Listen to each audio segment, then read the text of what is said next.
for joining us. It's a second session of racing here at the British National Track Championships from the National Cycling Centre in the legendary velodrome of Manchester. The evening session on Friday, we've got a packed programme full of some of the brightest and biggest stars in the British track cycling scene, all competing for a number of national titles that are up for grabs this evening, or to qualify for further progress on the weekend to come.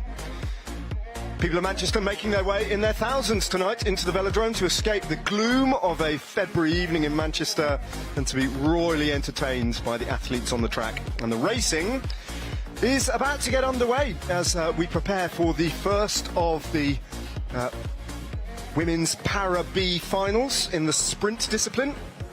And to guide you through that, just like she was this afternoon alongside me for the rest of this evening's action, Alice Wood. So Alice, here we go. It's the women's Parab finals, and I think we've got a very, very firm favourite in this particular competition, haven't we? And not necessarily one of these tandems either. This is the sprint final, though. This is the bronze medal matchup, and it is between Ella Bryant and Georgina Oakley.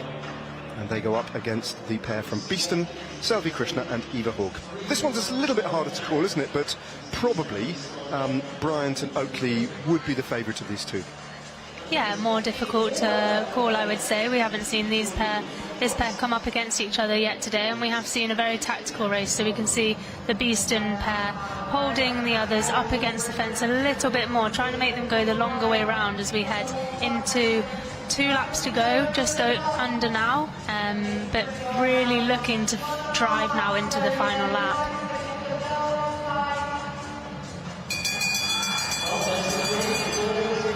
Taking the bell, and they've got a decent little lead, so they are making Bryant and Oakley work hard here.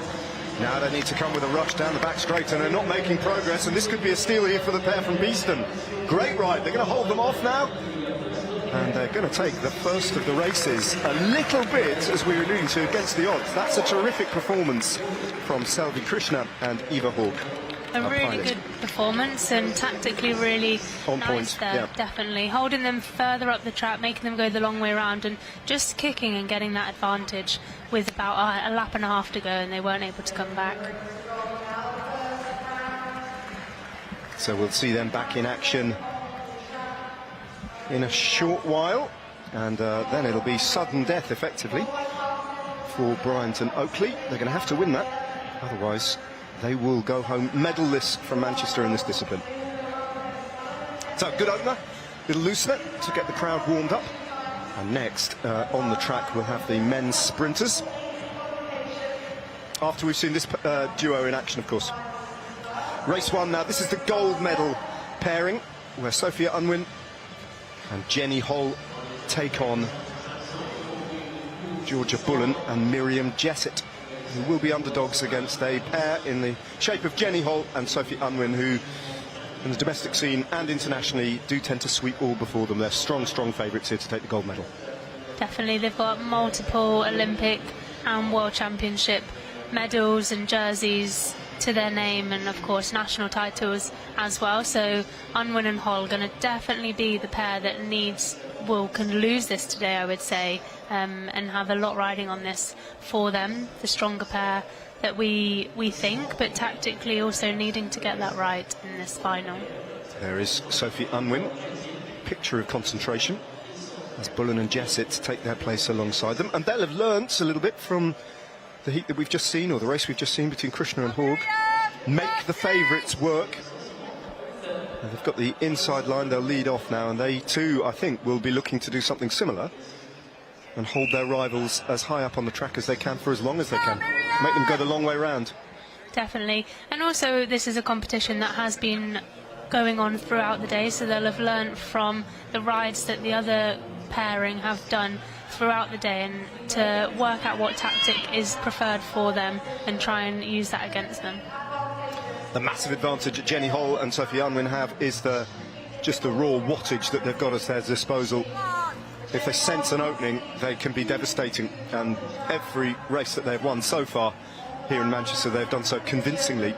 They haven't been run close yet at all. But Bullen and Jessett doing a good ride here. Now, though, they're starting to motor, looking for that racing line.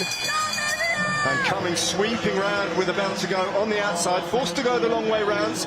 But have they got the horsepower to get the job done? Now they're in front, and now they'll sweep to the front, and they'll be very, very hard to catch. Pulling clear, heading to the line, class will out in the end. Sophie Unwin and Jenny Hull take race 1 in the gold medal match.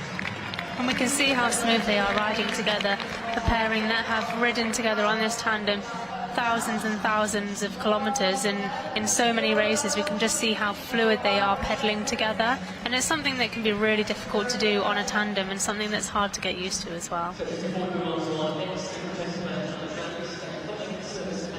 So confirmation of the result there on your screens. Unwin Hull 1-0 against Bullen and Jessett.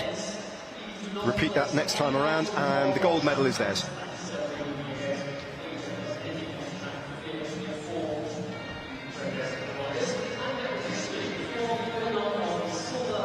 This is a story of dominance so far from that pairing on the tandem. Not put a pedal stroke wrong yet.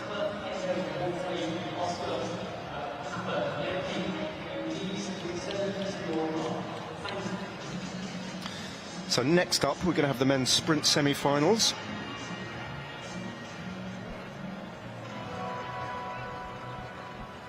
And after that, we'll be treated to the spectacle of the women's team sprint finals, with some big names indeed in action in both the bronze and then the gold medal races.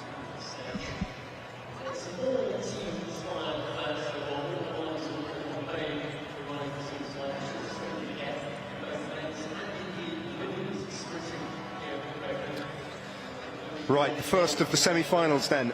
A mighty task facing Olli Pettifer in the blue of Team Inspired, up against his European champion, relatively recently crowned in Turkey at the European Track Championships, stablemate Matt Richardson, who, on the evidence of everything we've seen so far, Alice, he's just looked completely dominant, like a silverback gorilla, the alpha male in the sets, and no one has managed to ruffle him or upset him or put him under pressure at all yet. His progress to this point has been serene. It has. It's been very easy. Well, it's looked very easy. I'm not sure how easy it has been, or if that is how he has been riding, but of course we know from the jersey he's wearing, the European Championship jersey, that winning that just back in Konya the start of February, he beat Harold of Raisin to win that jersey, which is something we never see done. Oliver Pettifer is going to have to see what he can do tactics wise to try and beat Matty Richardson, but it's something coming into this race that he would have almost given up the win before he had even started, which is a very tough position to be in. Looming large, isn't he, in Pettifer's rear view mirror there, showing that jersey, showing his presence, the considerable bulk of him as well, and keeping Pettifer on a very, very tight leash, reacting to every little micro acceleration. And now the racing is on as they hit the bell. Little gap opens up, Pettifer steals a bike length or two, making Richardson react, but look at that on the back straight. He's done this time and time again. That's where he wins the race. It's extraordinary. He just breaks the resolve of the rider on the back straight, and in a moment the victory is his. He's that good at the moment. He's in absolutely sparkling form. He is. He's flying at the moment. And for Pettifer, he needs to think about this. How far does he want to push it in this sprint to be able to try and beat Richardson, where it almost feels impossible for any of these riders here at the moment? Or does he want to save himself, because the loser of each of these goes into the bronze medal finals? There's still a medal to fight for, and he has got that tougher draw against Matty Richardson, who we're expecting will go into the gold medal final quite easily. So Pettifer potentially saving himself for the final medal matches later this evening. No, I believe that's what you call tournament management, isn't it? Just concede. Pick your fights where you can win them, and concede where perhaps you can't might be the sensible thing to do. So we look at heat number 2 now. Archie Gill, who had to come from 1-0 down in the quarter-final to claim his place in the semi-final heat, and he faces Harry Ledingham-Horn. So white helmet for Archie Gill. Ledingham-Horn, the Slightly thicker sets, more powerfully, more muscular build of the two riders. Gil is race smart, though, isn't he? He's very savvy. He's proven himself already today to be a creative rider. Finds a way of getting it done.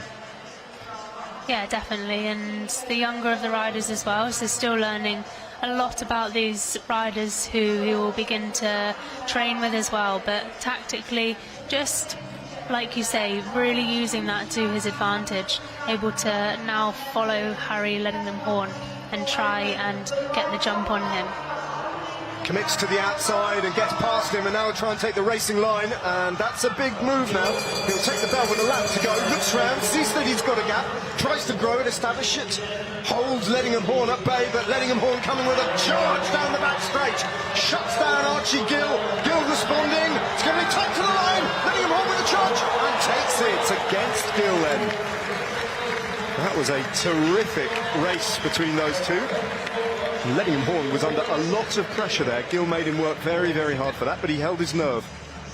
He did. It was a very close sprint there, a lot closer like we saw from Heat 1. So these riders having to push a lot more than we have seen the other two riders, which again, like we said before, can be a management of your energy in a competition. Of course, you can't let that go. You want to make it into the gold and silver medal final, but they will have had to put a lot more effort into that. Yeah, if Oliver Pettifer has essentially conceded his heat against Matt Richardson internally, he'll be hoping that this duel between these two goes all the way. And as you explained, Alice, that would play massively to his advantage if he thinks the bronze medal is all that he has got in the locker. As we switch our attention now to the small matter of the women's team sprint finals. Got a bit of stardust here in the start line. The bronze medal and then the gold medal final after that, which is an all-team inspired affair between Team Inspired A and Team Inspired B. Emma Finucane will be riding in that gold medal for Team Inspired A.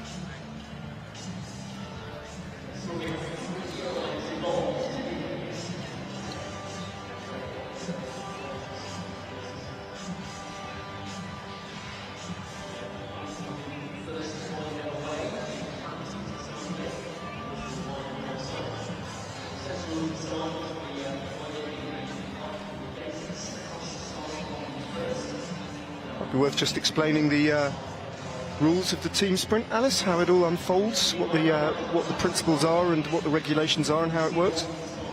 Yeah, so 3 riders now, which is something that did change in 2024. It used to be a 2-rider event for the women, so now up to 3 riders, where you will have quite different attributes for each of these riders with the position that they do ride in.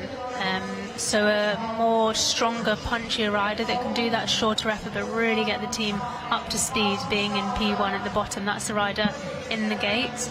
There'll often be a little bit of a gap then to the next rider for the first lap, where they need to really rush the gap and get almost a slingshot off that first rider going into the second lap, where they will do that as fast as possible, and then the third lap done by the third rider. They'll be the only rider left from the team on the track and having to post that time. So the fastest team 2-3 laps, but almost one rider does each lap, but with the others behind them before they swing off.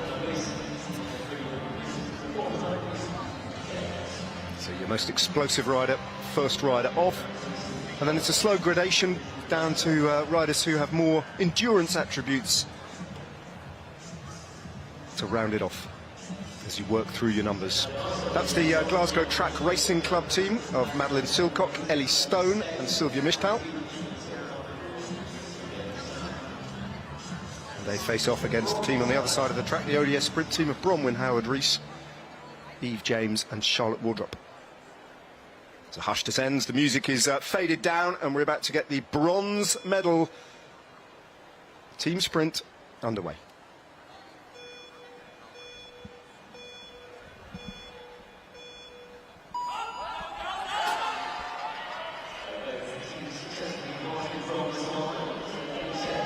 So Charlotte Wardrop leading off for the ODS team. A little bit of a gap opening up there for the Glasgow team. And again, Charlotte Wardrop. They shut the gap down now, but she went off a little bit too hard there. First rider's job is done, though. It's the Welsh pairing of Eve James and Bronwyn Howard-Rees. At the moment, though, it's the Glasgow Track Racing Club who are up. Unless Howard-Rees and James can do something about it. It's 1.2 seconds down, and it looks like the bronze medal is going to go to the Glasgow Track Racing Club if they can see this one all the way to the line. Closing, though. Not a done deal yet. This could be close, you know. Well, in the end, 0.4 of a second or thereabouts, the difference in the gold medal, in the bronze medal, I should say, goes to Glasgow Track Racing Club. Madeline Silcock, Ellie Stone and Sylvia Mishtal. Qualifying for this event did happen yesterday for these riders. Both teams going quicker than they did yesterday, but actually that was reversed from the result that we had yesterday. So Glasgow Track Racing Club really bringing that back today. So disappointment there for the ODS sprint team. Just wondering whether Charlotte Wardrop went off a little bit hard out of the start gate, and that might have cost them just a little bit in the end, because they were finishing fast, weren't they? That gap got closed rapidly, and if there'd been one more lap, that might have been a different result. Yeah, potentially. It is a difficult one. The first rider they only have one lap effort that they do need to do, so they do just go out as fast as possible and get their effort done. The gap is okay if it does open up. It's just if the second rider can rush the gap and really use that slingshot, but still have enough left in the tank to be able to do their lap as fast as possible and deliver the third rider at the highest speed that they possibly can.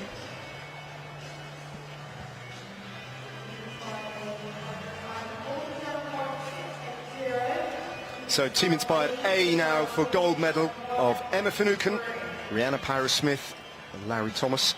Take on Team Inspired B, Rhiann Edmonds, Iona Moyer and Georgette Rand. So a slight delay. Team Inspired A are already pretty much in the start house and ready to go. Team Inspired B now take their position. Slight adjustments actually still being made to Team Inspired A's bike. There's a slight issue with the start gate, so a little bit of a wait here, just building the tension.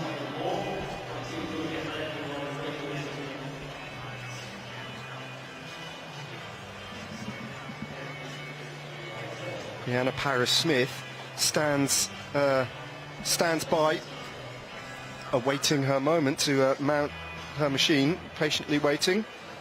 Red flag is shown.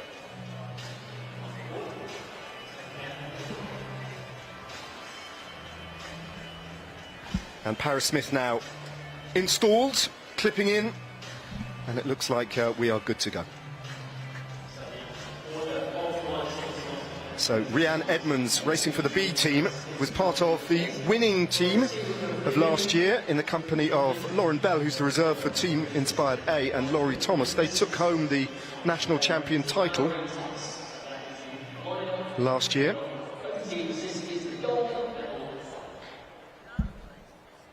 It's a first appearance on the track this weekend of Emma Finucane, the star of the Paris Olympics, riding for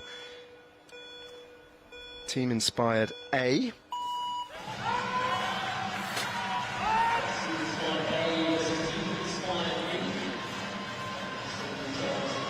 Finucane just shutting down that gap that's opened up. Not much to separate them. Team Inspired B just slightly, as you'd expect, on the back foot. Finucane now taking over for Team Inspired A and rocketing away, opening up a gap on her teammate there, Larry Thomas. 1.2 seconds up on Team Inspired B in the battle for the gold medal. Finucane simply doesn't know how strong she is. That was a huge ride. As Rhiann Edmonds takes it up soloing for Team Inspired B. Now, can she turn this around 1.4 seconds, going to be very, very hard to do anything about that. It looks as though Team Inspired A are going to take this one. Close the gap just a little bit, but it's Team Inspired A, finished off by Lowry Thomas, who claimed the gold medal, and that is a second successive year where Lowry Thomas has been on the winning side. Yeah, a really difficult one for Lowry Thomas. She was distanced pretty much from the start, so even though she is still gaining some slipstream from the riders in front, in the wind for a lot more than she would want to be. Yeah, it was ragged, wasn't it? It was a little bit ragged from them. They did manage to have a pretty good gap. Brianna Paris-Smith, she is one of the riders who set the fastest opening lap, I believe, in Konya in the European Championships of the team sprint competition. So a very good rider one for the team, and very difficult for some of the other riders to be able to get onto her wheel, but a really strong showing from them, and a national title as well. Well, as I know, we've been treated to some amazing efforts out on the track, but now it's your turn at Manchester.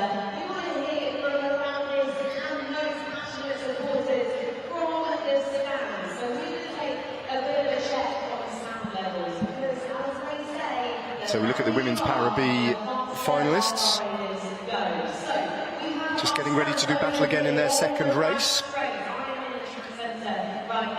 They'll be next up after a short break on the track, pondering their tactics. Remember, after one race, it is advantage Krishna Haug in those blue kits of the Beeston Cycling Club against Bryant and Oakley. And unsurprisingly, Sophie Unwin and Jenny Hull have an advantage over Bullen and Jessett. As the gold medalists from Team Inspired A just walk down, having claimed gold and a national title. Is it going to be another national title for Sophie Unwin and Jenny Hull? You'd have thought so. It's going to be very hard to see what anyone can do about them. As the crowd makes a good noise here on Friday night, as the riders are introduced to the crowd. They're kept entertained, and the noise level's definitely going up here on Friday night. It's getting noisy. Adds to the atmosphere, adds to the importance of the occasion.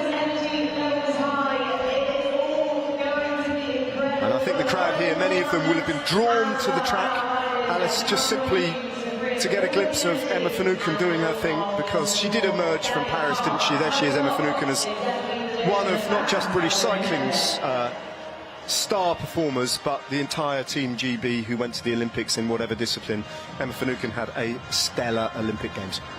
She did, and she just goes from strength to strength each year. She's still so young and still learning so much, and really coming into her own in those Olympics, of course, being successful pre that, but I think really is building on that more and more, and I think going into LA is something that is going to be really impressive from her, of course.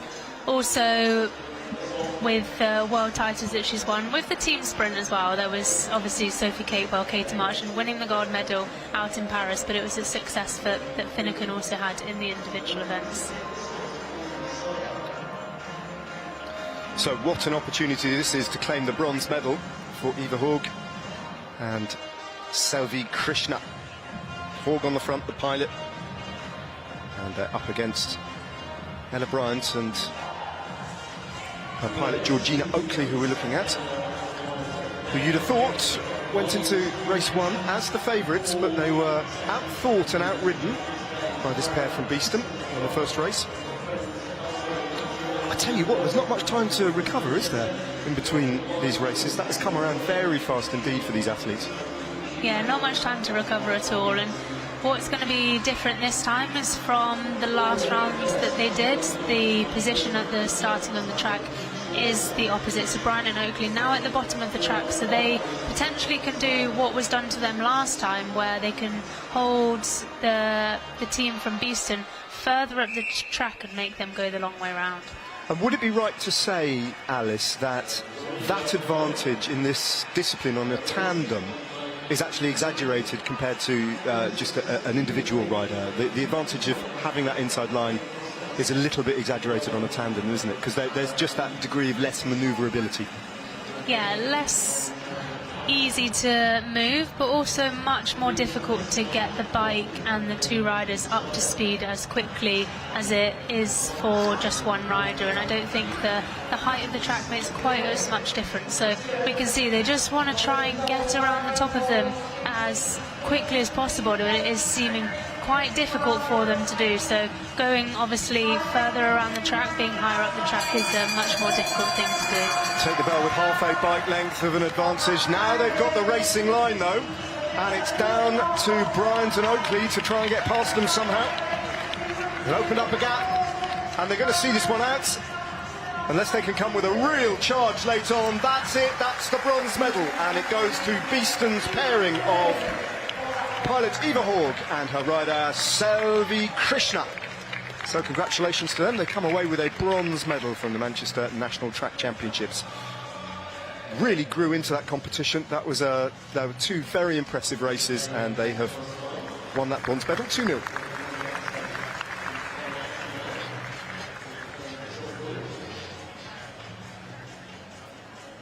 So frustration a little bit for Bryant and Oakley, but they had to work for that. As you explained to us, they had to. It'd be interesting to know how many more meters they actually raced, given that they, for the large part of that, they were stuck on the outside. Probably a surprising amount that they've actually gone, further effectively round that track than the pair that they beat. Yeah, I would definitely say that, and you can see it in any of the races really, how much harder it is to come over the top on the track, and you really need to try and do it as quickly as possible to be able to get in front of the other rider to then be on the shorter line around the track.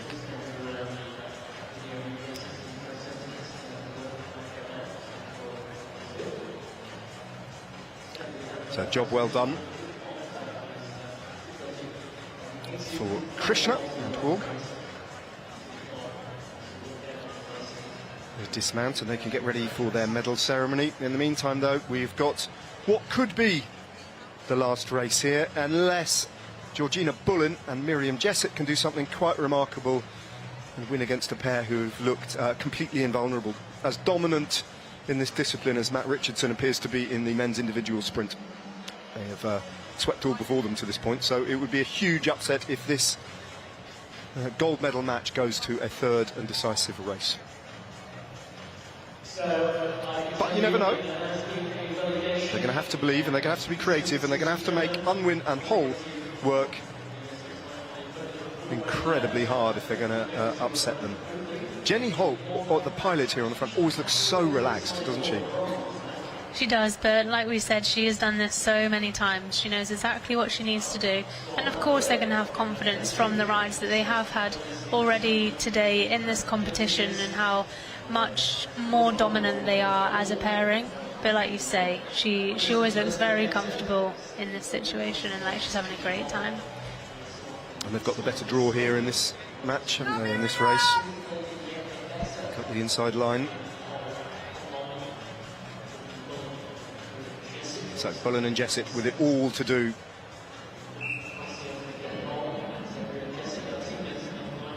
I would struggle with that, the staring someone out into the eyes. It would be something that would send me into laughter. Well, especially when it's Jenny Holt with a evil smile playing over her face. She was playing definitely with her. Toying with her. Take Bullen and Jessett right up against the barriers, right up to the top of the banking.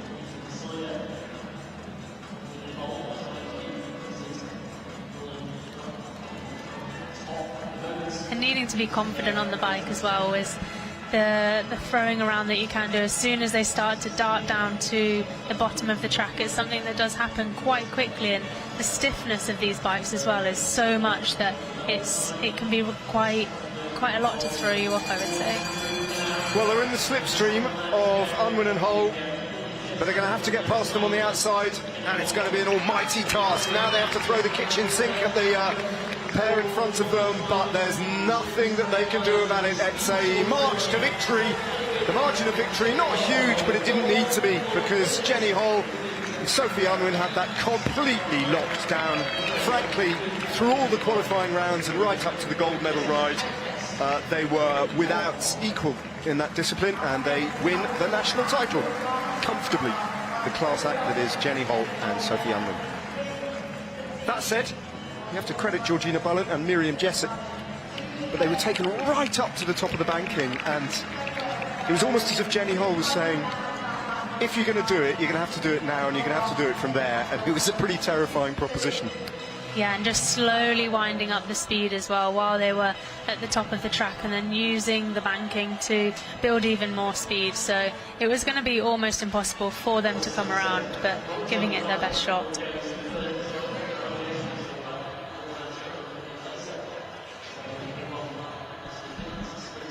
So, medals decided then. Medals decided in the women's Parab B finals. That's all done, and it could be that this semi-final will be done after 2 races, because Matt Richardson has already 1-0 up against Oliver Pettifer and still has not been pushed. It was that blistering sprint that he opened up on the back straight that Pettifer almost opted not even to try and respond to, that won the race last time around. What's going to be the story this time around? And Alice, it'd be very interesting to see if your potential reading of the situation is correct, that Oliver Pettifer has perhaps internally already kind of accepted that he's not going to be able to beat Richardson and take his place in the gold medal race. He might be thinking about his chances in the bronze medal race, if that's the way it's going to be. It'd be interesting to read his body language in this race and how he approaches it. Yeah, I think so. Of course, these riders don't race too much, so they do want to try and use every opportunity to learn as much as possible, get the most out of it. But like we said, to beat Matthew Richardson is going to be so difficult to do that he is almost better off saving the energy for the bronze medal ride-off. Of course, we don't want to count riders out before they've even had a chance to contest it, but with the likes of Matt Richardson and his form at the moment, it's, yeah, like I say, almost impossible. Well, he's trying to go long, isn't he? He's trying to do something different, disrupt Matt Richardson, but he can't be shaken off. He can't be shaken off. He's all over his rear view mirror there. A little bit of a gap opens up as he swings high in the banking. Going to use that speed there to shut down and do the same thing again. Carbon copy, back straight, off he goes. Goodbye, Oliver Pettifer concedes in this semi-final, and Matt Richardson, like it's no effort whatsoever, charges into the gold medal match, where he will face either Harry Ledingham-Horn or Archie Gill. But Oliver Pettifer will be racing next time off for the chance of a bronze medal. Did exactly the same again, didn't he? Yeah, exactly. And we have said it's part tactics, a lot of power, and when you have so much power, so much speed, so much form at the moment, it's nigh on impossible to beat someone like that. And with every race that he does, he also has more and more confidence. And again, it's a big factor of bike racing, is having that confidence in yourself. He's an impressive specimen, and at the moment in world sprinting, you have to say he's the fastest man around.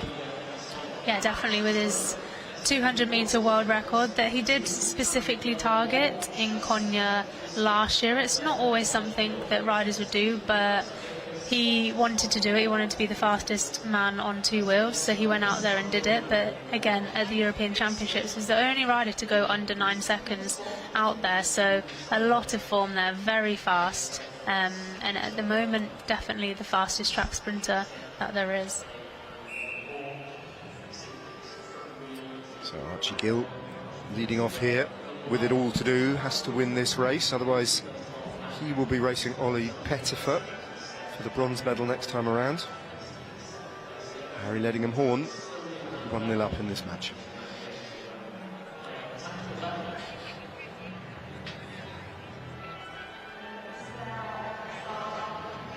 A very cagey start.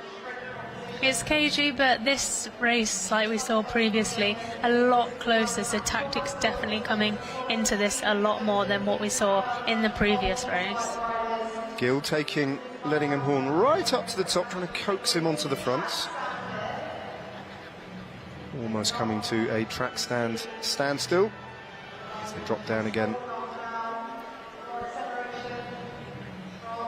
Rearing up on the outside, Ledingham-Horn can use that banking just to drop down at some point, goes back up. Gill shutting him down, keeping him pinned to the outside.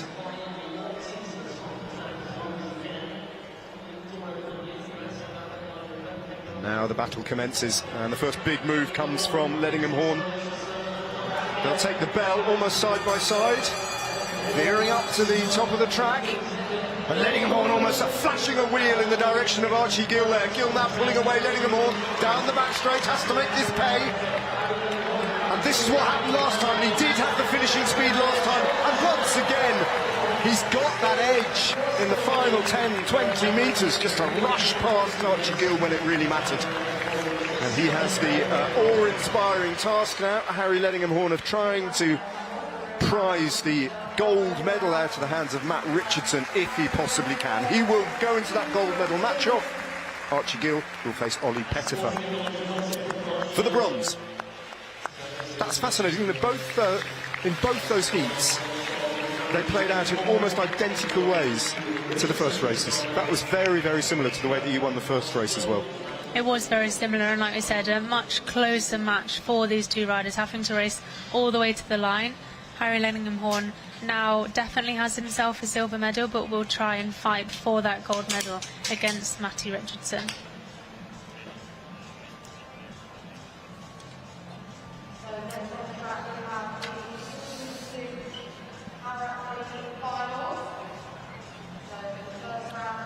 So women's Parab medals already decided.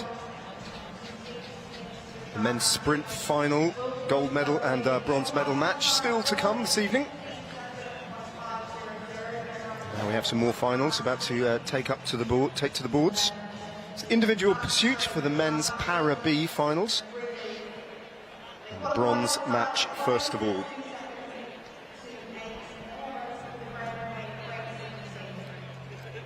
Race distance, 4 kilometres, so 4,000 metres for an individual pursuit. Same distance as for individual riders, but this is of course for visually impaired riders and their pilots on a tandem.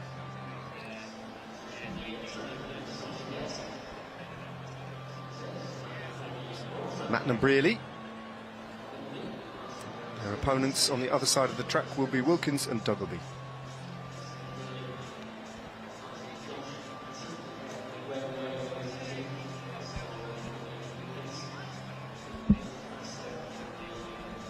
Wilkins and Duggleby did have over 45 seconds in hand in the qualifying earlier today, so they are likely the favourites for this race, but of course anything can happen. Yep. But they were another pair who did look very smooth on the tandem together. Yeah, they go into this bronze medal match strong favourites, which you can't say of the next race after this, the gold medal encounter between McDonald and Archibald and Feast Noise and Chris Latham. That is going to be a very finely balanced affair and impossible to call. But this one, well, Matt and Brearley, who you're looking at here, really do have a task on their hands to try and claw this bronze medal their way. Big underdogs here.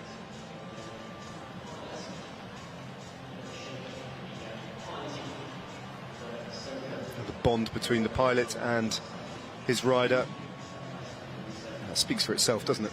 The speeds that they're going on these tandems, the trust, the understanding between these riders, built up over many hours of work on the track together, discussions afterwards, analysis about how to approach their craft. It's a unique event, of course, with the sighted pilot and the visually impaired athletes providing the power at the back.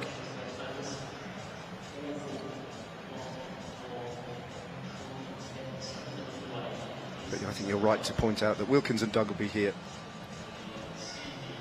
look very good in qualifying for this bronze medal match, and should, all things being equal, have enough in the locker to get the better of this pair from the Graham Way racing team.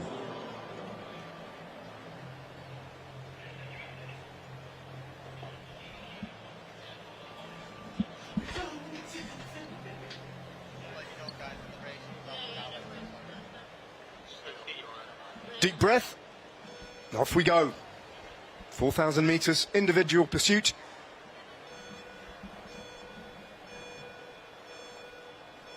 For the bronze medal. first tandem over the line takes the medal. It's that simple now. And if there's a catch as well, then Yep. that is the race over. The riders can continue if they want to set fastest time. But that doesn't matter about the overall time. It's if you catch the other pair, then that is race over and the medal won. Well, Matten and Brearley got off to a really muted start there. It seemed like they were really labouring to get on top of the gear, and as a result they've conceded a chunk of time almost immediately to their opponents Wilkins and Duggleby, and that's already, even at this stage, that's a mountain to climb. They're going to have to try and get up to speed. They're beginning to stem their losses, not going out quite as fast as it was, but they are already a long way down, almost 3 seconds, and the race is barely a minute old. And there's a fluency about Wilkins and Duggleby that you can see isn't quite matched by Matten and Brearley, but even given that, there was something a little bit off with the way they started. I don't know, Alice, whether they changed their gearing potentially, their setup, but it seemed very slow out of the blocks. Yeah, potentially. Well, like we've said before, these riders don't always have too many opportunities to be able to ride together, so maybe they did want to try and put a bigger gear on to see what they could do with that, but it looks like we're going to have the catch very soon. Like we've said before, Matten... If you look at the cadence, there's the catch, and that's the end of the race, and that's the bronze medal. It took 1.5 minutes and it was done. Yeah, Wilkins and Duggleby, like we said, they have decided to carry on. They want to Post a time. Go for a time and see what they can do. Yep. So we can see them really pushing on now with 9 laps to go. But it was really noticeable when they came past Matten and Brearley then, just looking at the cadence of the two tandems, they were almost turning sort of 50% faster than leg speed. So it did look like Matten and Brearley just possibly got the gearing all wrong there. Yeah, potentially. Which is something in an individual pursuit is, really hard to get on top of that gear and to build any kind of momentum in the bike.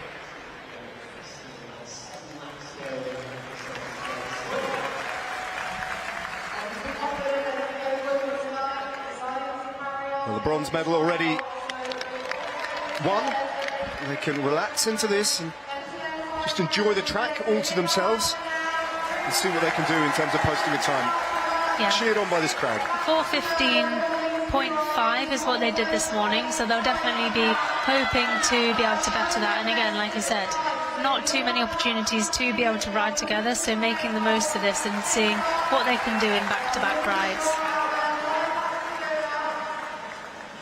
Well, hats off to them for continuing. I think I probably would have just punched the air with delight and gone off to get my medal without this painful bit that follows. 4 laps to go with this 4-kilometre time trial. They've got just under a minute if they're going to beat their time that they posted of 4:15.5, as you say, in qualification. That's their target, that's their ambition, to go faster than last time out. And they certainly look an accomplished pair. Yeah, they do.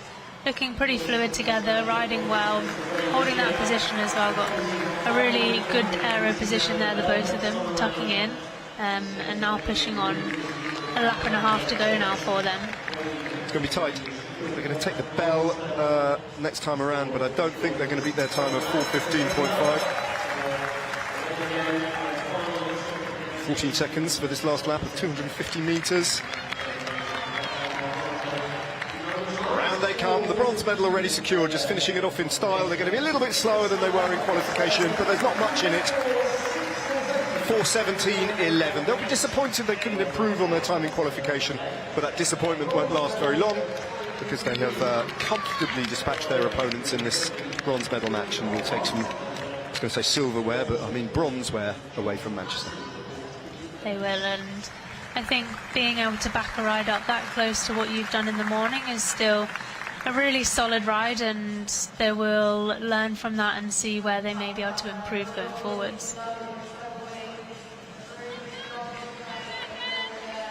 The next one's going to be close, though. The next one is impossible to call, isn't it?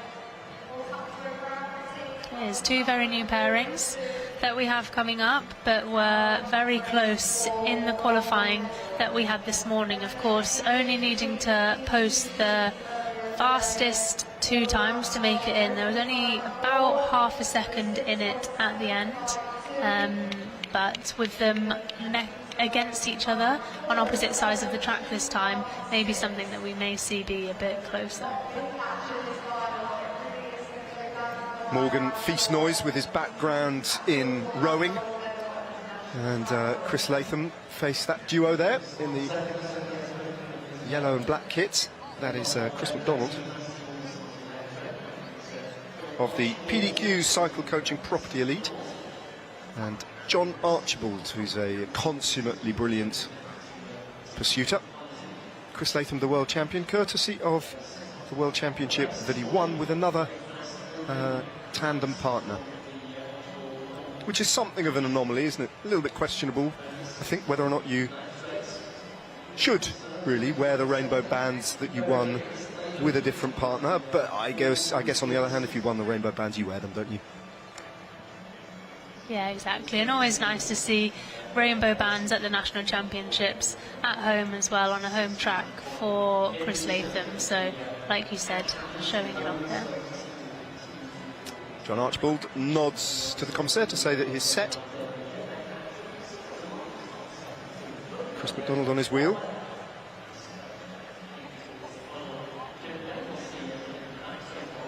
Morgan Feast-Noyes mounting. Now their position on the bike when they get going is something to behold.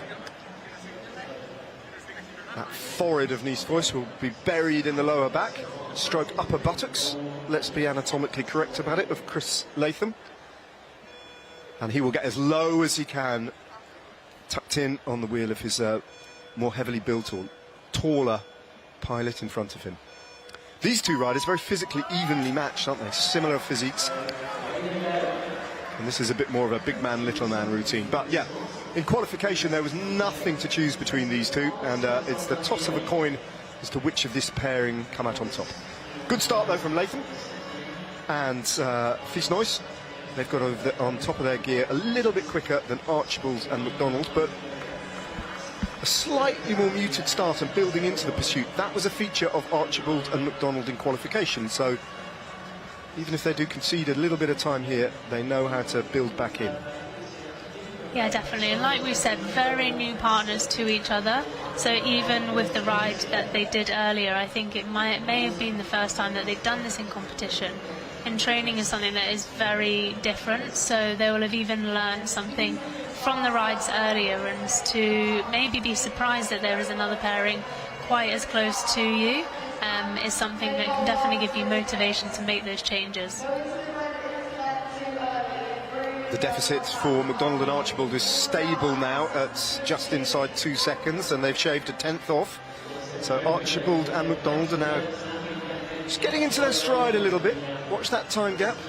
Certainly not going out, it's coming down gradually as they pace their way into this encounter. Morgan Feast-Noyes and Chris Latham did hit out very hard indeed.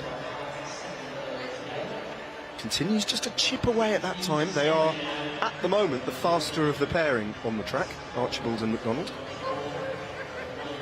But they did concede a very quickly in the opening laps. They conceded 2 seconds, which is a lot. They've got that down to 1.5 seconds now. So this intriguing encounter, Alice, is continuing to intrigue us, isn't it? It's pretty close to call. Yeah, really interesting here. And I think we could see that from the way that they looked in the starts, that Feast-Noyes and Latham really looked to go out hard and to really get the speed up as quickly as possible. Both maybe bigger builds on the bike, so that kind of effort isn't something that they will struggle with as much maybe as McDonald and Archibald, but we can see that time now, 1.2 seconds, starting to bring it back even more.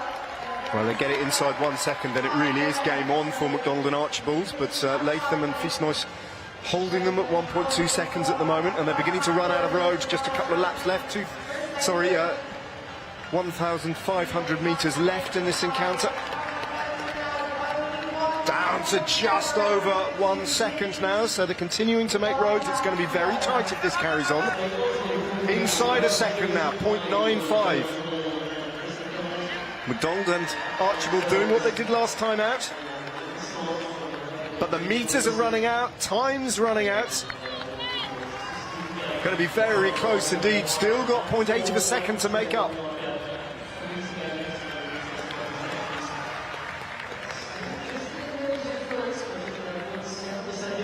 And as much as Archibald and McDonald are flying at this, the question is Latham and is Morgan Feast-Noyce, are they beginning to tie up, or are they looking solid? Still looking solid. Both teams faster than what they were this morning at the 3 kilometre point. So it's going to be a very close one. 0.6 now. It's at this point where they can start to maybe look at the other team and know what they need to do. Just 1 lap to go as they come round for the bell. Yeah, they should have this. Feast-Noyce and Latham done enough. They've held off the charge of McDonald and Archibald. They're going to be taking gold, pretty sure of that. Archibald and McDonald will have to settle for silver because the winning ride comes from this pair of Morgan Feast-Noyce and his pilot Chris Latham. Job done, and that was no foregone conclusion that they would win the national title because they were up against a really very dangerous tandem there. And if that had played out slightly differently at the beginning, that could have been very different, but it was clearly a tactic of Feast-Noyce and Latham to build up a buffer and hold on, which is what they did. They took the best part of 2 seconds and then conceded about 1.4 seconds over the rest of the race. Yeah, they would have ridden to their schedule, and like we said, learning from what they did in the ride earlier today, they were 1.3 seconds faster than what they were this morning. So like we said, a new pairing, really learning of what their capabilities are and trying to build on that as a pair, potentially towards the LA Olympics in just over 2 years. Feast-Noyce, like we said, coming from rowing, you can see that in the build, and that also helping with that upper body strength as well for the start of that tandem pursuit. Well, there we go. Next on the schedule was the potential for a third race in both the women's Parab finals and then the sprint semi-finals for the men. But those places and those medals have already been allocated. So next on the programme should be one of the big spectacles of the National Track Championships, and that is the men's scratch race final.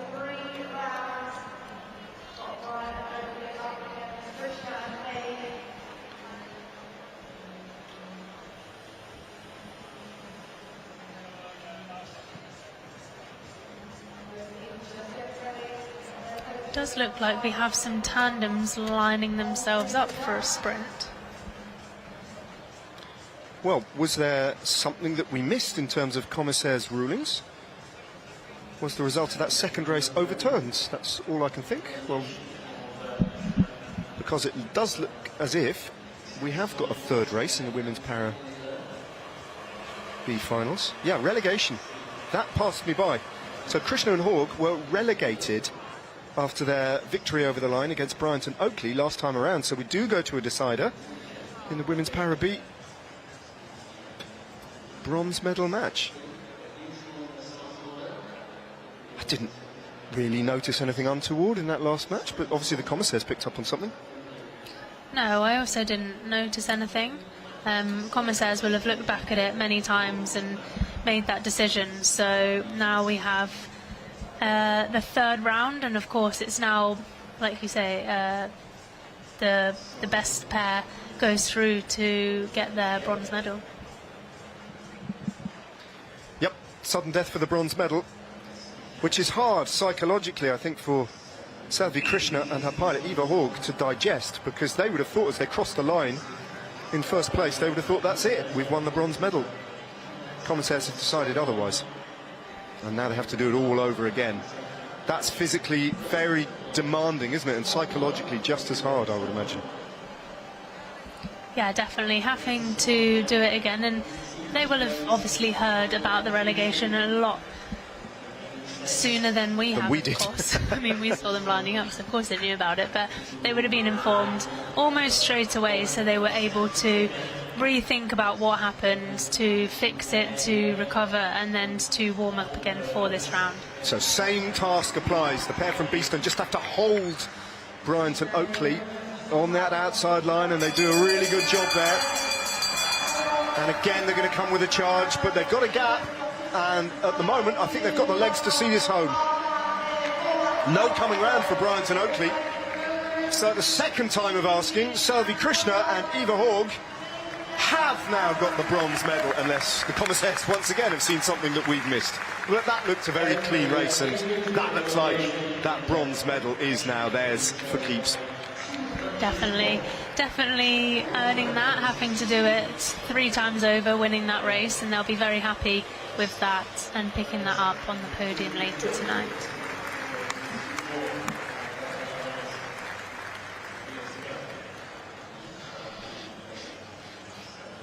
Looking down at the track centre, and there's no action from the commissaires.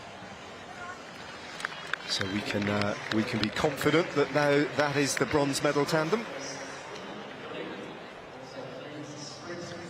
Selvi Krishna and her pilot Eva Haug. Congratulations to Beeston CC and that tandem, because that was a difficult ask to have to do that after having probably thought that they'd already secured the medal to do it all over again. And that does now, I think, bring us to the men's scratch race final. Defending champion Noah Hobbs is not here. The young, talented sprinter. He's riding on the road at the Tour of the Algarve at the moment. It's Chris Latham and his teammate digest their achievement, and it's another distinctive jersey for Latham to add to his collection, and for Fies-Noyce as well. Already decorated in the world of para rowing and starting to pick up the accolades here. They're a good pairing, and you're right, very much the target will be the Paralympic Games in 2028. Paralympic gold in the United States of America, where by the time we get there in a couple of years' time, Chris Latham will be entering sort of veteran status, won't he? Been around quite a while now. Yeah, I don't know how old he is, maybe 31. I mean, in modern cycling, that's like your granddad, really, isn't it? Just watching the amazing young French super talent on the road in the individual time trial at the Tour of the Algarve when we're on our afternoon break here.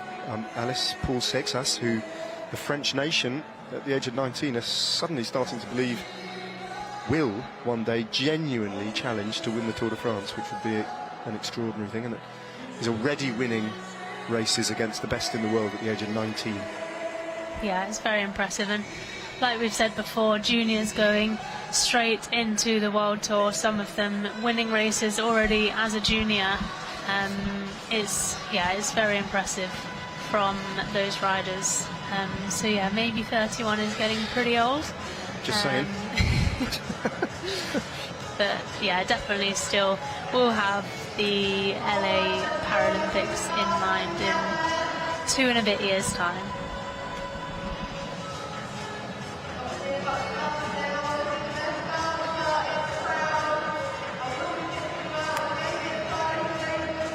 So riders beginning to get themselves sorted and get onto the track for the men's scratch race final.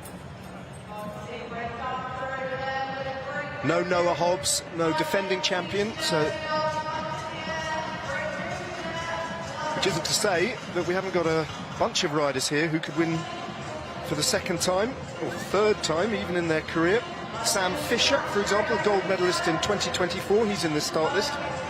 Will Tidball, gold medalist in 2022. Rhys Britton won it 6 years ago in 2020, and your husband Ollie Wood picked up the title twice actually, in 2014 and in 2018. Matt Bostock never won it, but he's a real danger, so too is Will Perrett. Matt Walls as well, looking very good, riding for the Stork MRW Bow team. There's a lot of talent in the start list now. There is a lot of talent, but don't be asking me who my favourite is. No. No, you've got to keep yourself under control here. Alice, that's your job.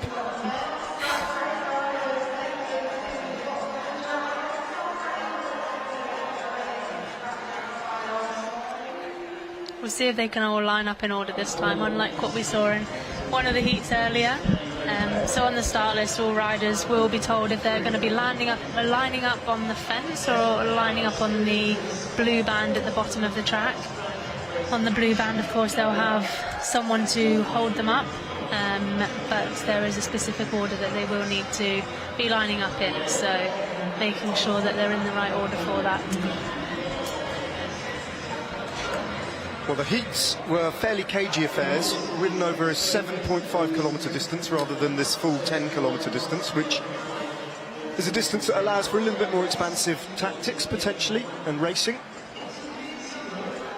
Certainly the first heat was a very cagey affair as riders just waited for the selection to be made at the finish line, basically, and the strongest riders have all qualified through to this final.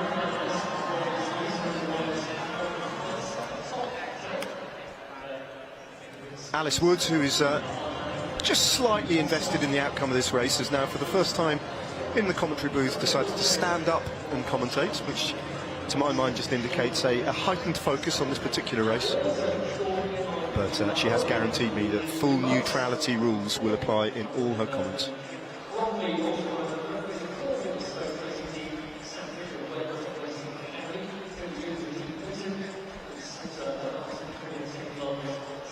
Watch out as well for the talented young Scottish rider in the yellow of Visma Lisa Bikes development team, Elliot Rowe, who rode a very, very smart and economical race in qualification. As Matt Bostock, riding for the Rafa team, makes his way into his correct position, we hope, right at the start of the riders at the fence. Matt Bostock with Will Perrett behind him. Rhys Britton down on the blue band beneath. And there he is, Ollie Wood, the only rider to have won this race twice in the past, looking for a hat-trick of titles, albeit the last time he rode to victory was 8 years ago.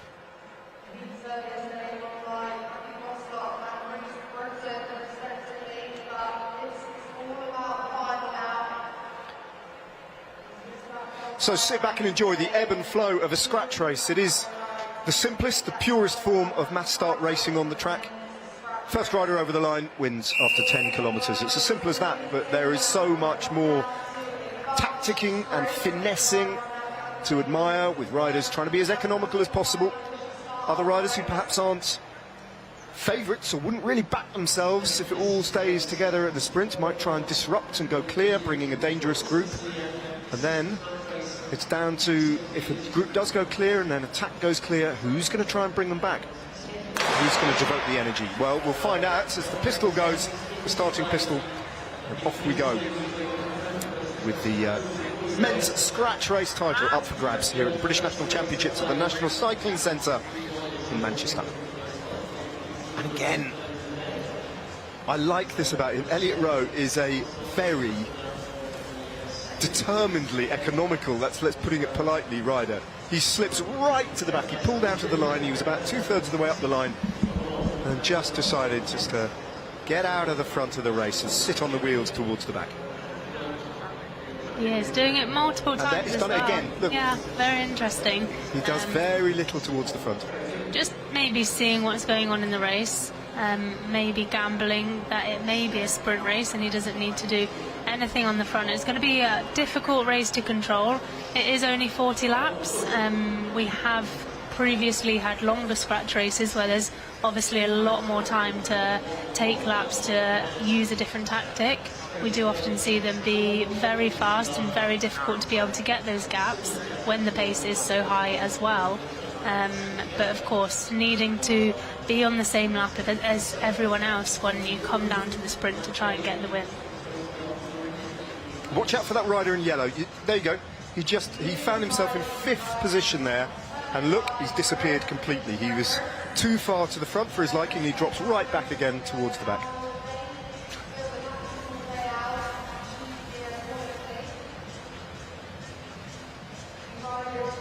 Tim Shorman is the rider in the wheelbase Captec Castelli team. Just finds himself close to the front. A little bit of an attack going off the front from Will Salter. And now a group is almost establishing itself off to the front. There is the aforementioned Rowe, Elliot Rowe, who is the rider we've been very interested in watching, very young, just 19 years of age. But at the front of the race, this pairing have gone clear. Got a little bit of an advantage. I think Daniel Thompson is one of them, isn't he? The Harrogate Nova race team rider who attacked with Elliot Denham Edwards in qualification. Very successful and audacious move. But a group of 7 or 8 riders, that's it. That's the one you're looking at. They haven't really gone clear, and the bunch brings them back. So it's as you were again. But it does signal, I think, with 30 laps still to go, that we're going to start seeing the attacks coming thick and fast now. We are, and it's Matt Bostock at the moment and Will Roberts who are off the front. So 2 riders looking to get away. Reece Britton, I believe, on the front of the peloton with Tim Shoreham and Frank Longstaff doing the chasing down at the moment. It is all strung out. A couple of gaps opening up, but 2 riders taking out a nice gap at the moment. Yeah, 2 good riders as well. Bostock is one of the big favourites to take victory here. Will Roberts on his wheel in the black with the white helmet, Bostock in the lighter coloured kit. A little bit of a gap. Long way to go though, still 28 laps of this 250-metre track here in Manchester.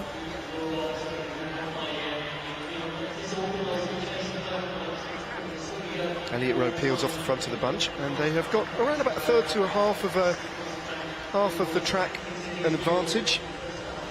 Pace is still quite high in the bunch. Will Perrett setting the pace, doing a turn on the front. They're investing a lot in trying to get a gap and trying to get a lap here, put themselves in pole position.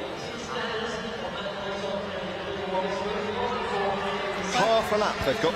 They have, and they're working well together. Of course, both riders invested in this move. The bunch not wanting to do too much, so just very short turns from the riders in the bunch. So these 2 potentially, and they will really look to get this lap. Of course, they're not going to want to just hang out there for the next 25 laps. So really looking to push on now and make contact with the back of the bunch. Taking advantage of, I wouldn't call it disorganisation, but there's a slight lack of commitment at the front of the bunch as who's going to take the responsibility of keeping them away. They haven't quite sealed the deal. They come round into the home straight now. Bostock with Roberts on his wheel, almost there, but still not quite there. Picking off one back marker, that one counts. That doesn't count as rejoining the bunch and taking a lap. They've still got to shut it down. Roberts now with Bostock on his wheel. Surely they're going to get there now. It's still not quite done, is it? No, Bostock just missing a turn there as they were getting close. So Will Roberts having to do the shutting down finally to the bunch, and they have made that lap now. So these 2 riders will keep an eye on each other. They will try and stop any other moves getting up the road, so they're the only 2 that stay on that lead lap. But it looked like Matt Bostock took that lap a bit easier than what Will Roberts did. A little bit cannier perhaps, but they've got themselves in virtual gold and silver medal positions now in that group, unless someone else can take a lap. But the laps are running down. It took them at least 10 laps to get across, and there's only 19 left. So if any attacks are going to go with any viable and realistic prospect, they have to go in the next few laps. Yeah, definitely. And we can see an attack now from Hollywood, but Will Perrett straight on the wheel. He could see that he was going to try and make that move when the riders did get back on the back of the bunch, and now lining this out. Hollywood, that characteristic low position on the bike, on the wheel of Will Perrett. Got a slight gap, but they're not getting away. And in the meantime, Roberts and Bostock are just in their own little race, just buried in that pack, getting an armchair ride at the moment, all the way to the finish line, where they'll duke it out between them for the gold medal. That's the way it's looking. 16 laps to go. That attack has been snuffed out as the next attack goes over the top. And it's Will Tidball, another former champion, and Elliot Rowe now attacking off the front. Yeah, Will Perrett now having to close that down again. Tell you what, look at this attack from Rowe. Yeah, very strong rider. And this is what he was saving himself for, just waiting until the riders swung up to be able to put that attack in. He needs to tuck down on his bars at the moment. He's got his arms wide open, so needing to try and get aero if he's going to want to try and get this lap, because the peloton is going to start speeding up more and more as we do get closer to the finish. It's a tall order, and he's got no wheel for company. He's going to have to do this all on his own and hope that some of the organisation just ebbs away at the front of the bunch, but at the moment there's enough riders doing enough work just to keep him under some sort of a rein, but there's a bit of a lull there. He's got to take advantage of these momentary 5-10 second gaps where no riders are content to commit to chasing him down, and he did take advantage there, and he's gained the best part of half a lap. Picking off some back markers now, they won't count, but he's using their wheels just for a temporary bit of respite.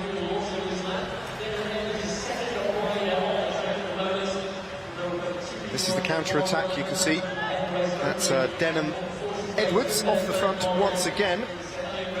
But Elliott Rowe, there he is. He's the rider to keep an eye on at the moment as a couple more attacks come off the front of the bunch.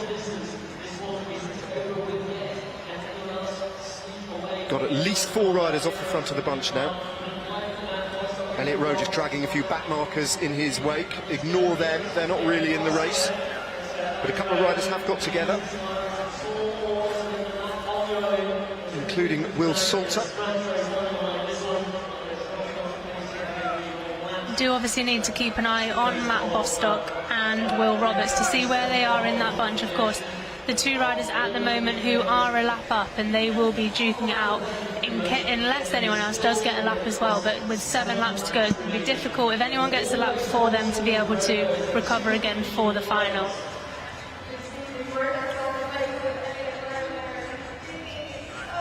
Matt Bostock looks around, he wants to keep an eye on where Roberts is. He's glued to his wheel at the moment. Roberts and Bostock marking each other towards the front of the bunch.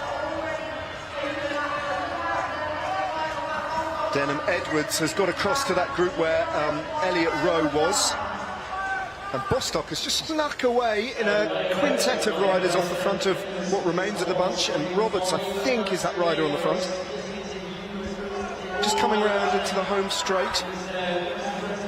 Elliott Rowe is not going to be able to take a lap. Yeah, Will Roberts and Matt Bostock are just marking each other.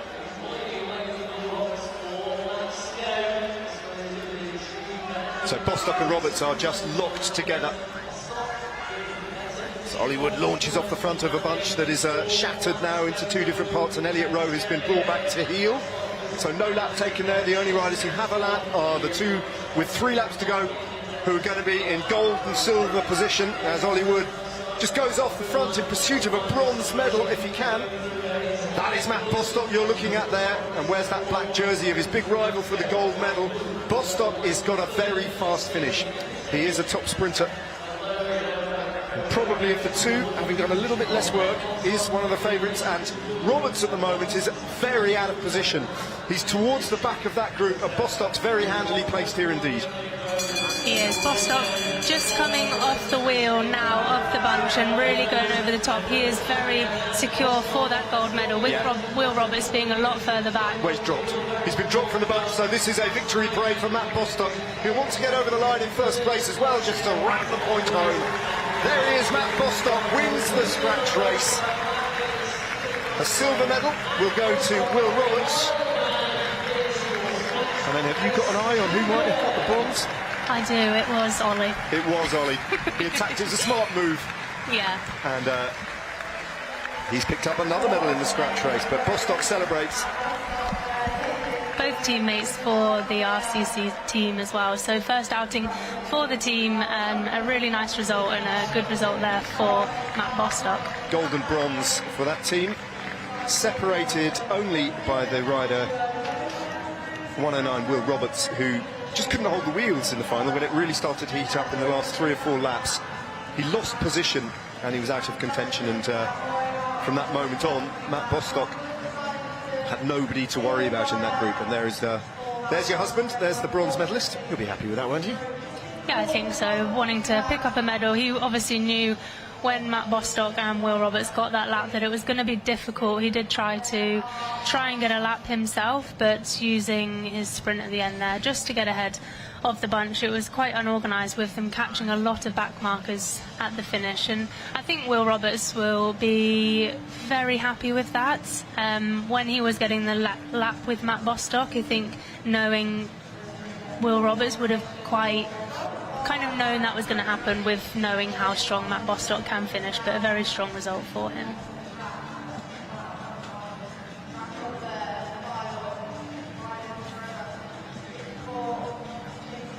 And perhaps a little bit surprisingly for Matt Bostock, that's the first national title in the scratch race for Bostock, to add to his collection.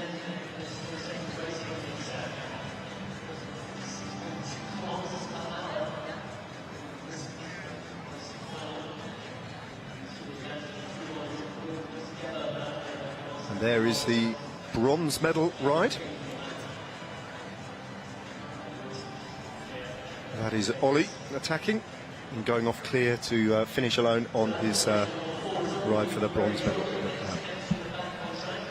Matt Bostock's bike just being put on the jig here to make sure it is a legal position. Hopefully it is, of course.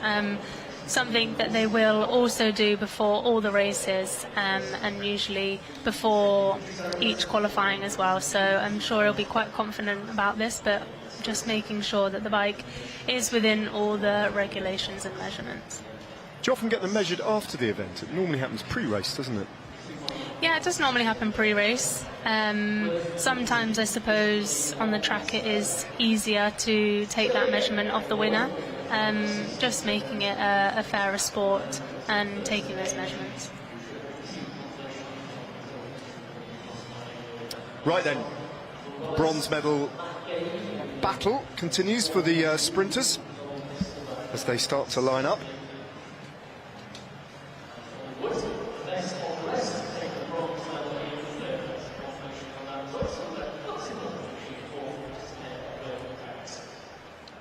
This is race 1 of 3. Archie Gill lining up against Oliver Pettifer. Now, Pettifer did less, didn't he? Let's be honest, in qualifying for this bronze medal match than Archie Gill, who was pushed much, much harder by his opponent in the semi-final. Yeah, so Pettifer was up against Matthew Richardson in the previous round, and kind of he still raced it. He still tried to do what he could, but didn't waste energy, gave up when he knew he was beaten, and saving energy for this bronze medal ride. Archie Gill up against Harry Ledingham-Horn, who was a much closer match, a much more difficult ride in both rides, coming very close to the line. So I would say using a lot more energy, would have needed to recover a lot more from his efforts. So potentially Pettifer maybe having the fresher legs, as we can now see already Pettifer starting to push on now, maybe using the fresher legs to his advantage. Archie Gill fighting with that bike to get it up to speed, flicking around the gear, and now a second big acceleration as he goes around the outside of Pettifer, who's holding firm, holding that racing line. Like watching Archie Gill race, you know, there's something to watch. There's always a bit of movement. It's slightly unexpected, but he's conceded there. Pettifer's got the better of him in race 1. A little bit too much to do there for Gill, and a very controlled and mature performance there from the 19-year-old Pettifer. Yeah, very strong performance there from him. Gill did know he was kind of beaten there. Pettifer, still pushing all the way to the line. Maybe if he'd have looked over his shoulder, could have sat up a little bit sooner, but sometimes when you're looking over your shoulder and if it's a closer race, you can sometimes be rushed to the line, so making sure he's not leaving anything to chance there. But a very strong showing from both these riders. Coulda, shoulda, woulda. So the margin for error has been shaved by 50% for Archie Gill, who'll come back with one more attempt against Ollie Pettifer. But what can Harry Ledingham-Horn do against Matt Richardson here, who's shown not a single chink in his armour to this point? Throw the kitchen sink at him, by all means, but it would be a mighty surprise if Matt Richardson doesn't win in 2 straight races against Harry Ledingham-Horn.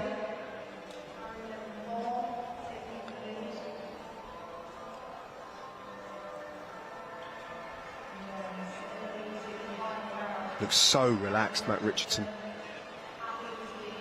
Relaxation that is bred by supreme confidence, the knowledge that he's in perhaps the best form of his life, which is really saying something for this new convert to British cycling, coming back from Australia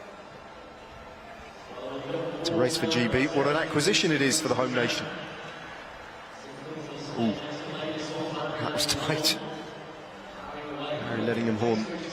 Well, he's got to take a few risks here, hasn't he, and try and do something. Make Richardson work for this. 100%. He's got to do everything he can. He knows he's going to be outpowered, and just that power that Richardson can just ride over the top and just ride away from him. Just shoots away like a bullet. I mean, that's unanswerable, isn't it? There's not a rider in the world who could deal with that at the moment. No, definitely not. And we've That's extraordinary. seen him beating Harry Ledingham in recent weeks at the European Championships. One of the riders it's been almost impossible to beat in men's sprinting in the last God knows how long. But really able to do that so easily, and it must be so demoralising that Harry Ledingham-Horn has to line up against Matty Richardson again to be able to claim that medal. Well, of all his wins so far, and they've all been impeccable, that was devastating, wasn't it? The speed that he hit in that back straight when he really started to rock it. Around this bend here is here, where he just shoots away. And the head drops, and Harry Ledingham-Horn watching that European Champions jersey just disappear around the banking and towards an inevitable victory. Brilliant performance from Richardson. Ledingham-Horn did everything that he could, but just beaten by a better rider. And he's on some form. He is. But for all these other riders, teammates of course, training day in, day out, to have someone like Matty Richardson in the team, to learn from him, to be able to push themselves to try and beat him, that's actually what's going to drive the team, the riders, the team up, especially for the team sprint, for their individual events as well. It's something that is so important to have in a team, to have a rider that is one of the best in the world, because it really lifts everyone else up. And especially towards LA, they will be hoping and training towards that team sprint gold medal. So using that knowledge, using that power, and using the experience of Matty Richardson is something that they really will lean on. Raises everyone's levels. And the Great Britain cycling team, of course, they've had something that's almost been handed to them in the likes of Matty Richardson. Normally you develop a sprinter, they come through the ranks, you see them through the juniors. Of course, Richardson taking that change in nationality back to British, where he was born, and moved over to Australia, but kind of coming back in on that top form, just wanting those marginal gains that he can build from the Great Britain cycling team, and the knowledge and the equipment and everything that is around the squad.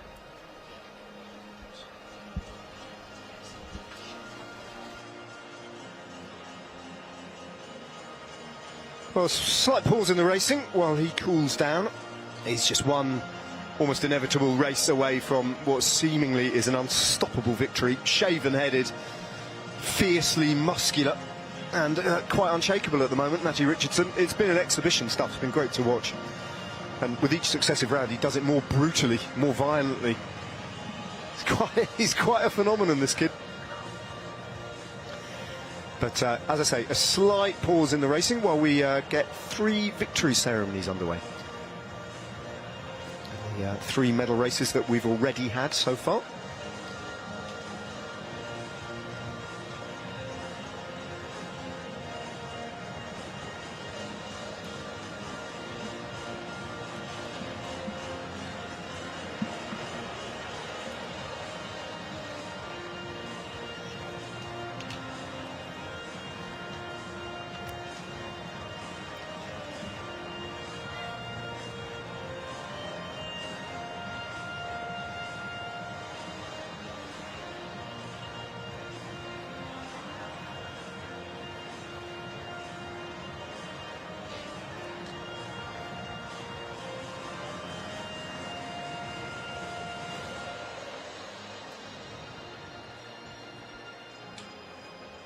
Matt Bostock warming down, the winner of the men's scratch race.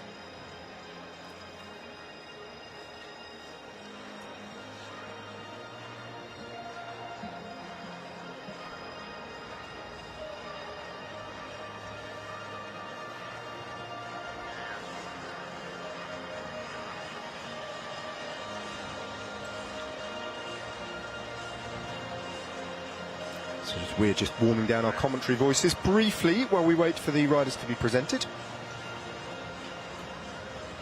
on the podium to pick up their gold medals. Going to have the ceremonies first for the women's team sprint, then for the men's Parab individual pursuit, and then for the women's Parab sprint.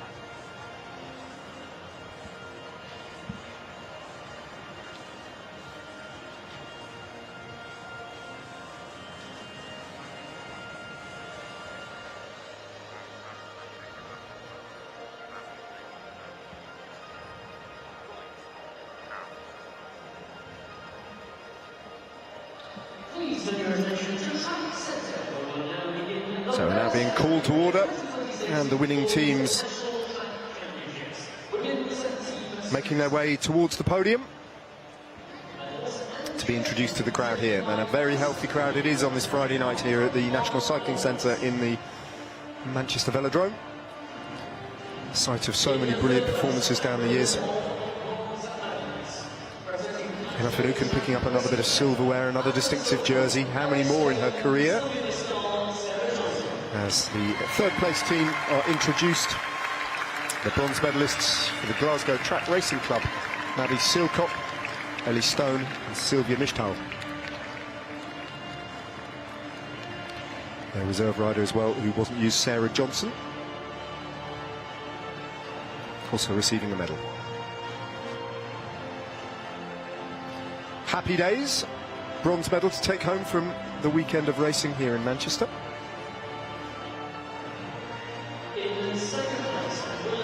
They look pretty chuffed with that. So team-inspired B team get the silver medal. In a time of 48.199. Georgette Rand, Iona Moya and Rhianne Edmonds. Rhianne Edmonds, of course, a gold medalist from last year, having to settle for a silver medal this time around.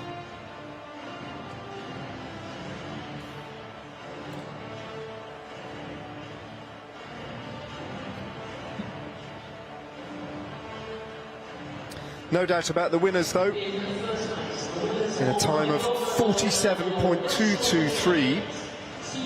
And you have to say, they didn't really get it absolutely bang on either, but they had enough in the locker to win by really quite a comfortable margin. Rihanna Paris-Smith, Emma Finucane, excuse me, and Larry Thomas, with their reserve Lauren Bell, and what a reserve rider she is as well, picking up another national championship for the second year running in her case, and Emma Finucane adding this to her growing and impressive armoury of victories, medals and jerseys. Rihanna Paris-Smith went off very hard. Emma Finucane went off equally hard as well, and in the end Laurie Thomas had to finish it off all on her own, having put her nose in the wind. But it wasn't, weirdly, as strange as this is to say, it wasn't really a textbook run from them, but yet they're so strong that they won comfortably. Yeah, like we said, the start was so strong that it kind of became split up during the ride. Emma Finucane being able to get that gap, and Laurie Thomas just bringing it back, and like we said, had enough on the second lap and the delivery to be able to deliver it on the line. But national champs jersey and Lauren Bell there, also who rode in the qualifying yesterday, which is why they have 4 riders on the podium.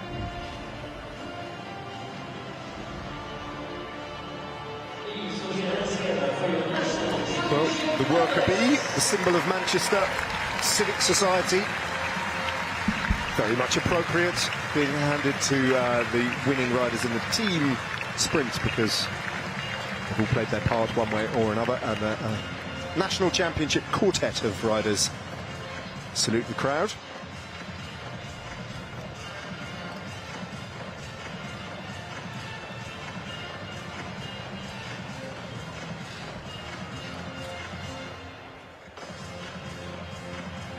And on we go now. This time it's the men. The individual pursuit men's Parab victory ceremony.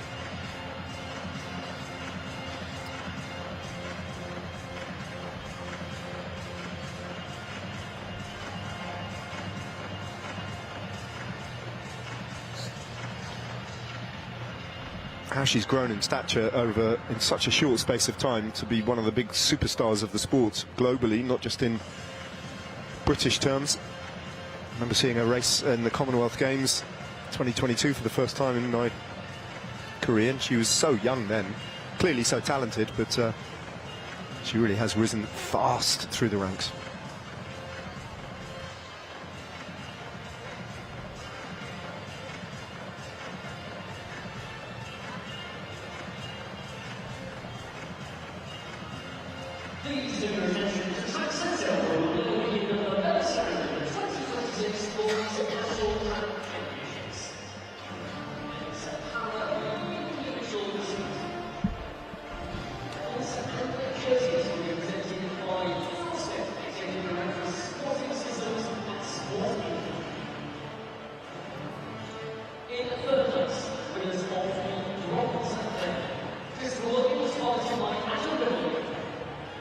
Well, they were almost Wilkins and Duggleby in a race of their own, weren't they? They were a long, long way clear of the pairing of Matten and Brearley, who they dispensed with in the bronze medal race-off, and yet they were some distance short of threatening either the silver or the gold medal positions. So in clear position here in third place.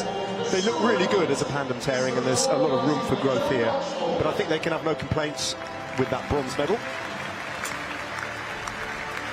Chris McDonald and John Archibald take silver, and that's not a bad way for John Archibald. He's a really likeable man to get his switch to racing in Paralympic sport as a pilot underway with a silver medal in the Nationals.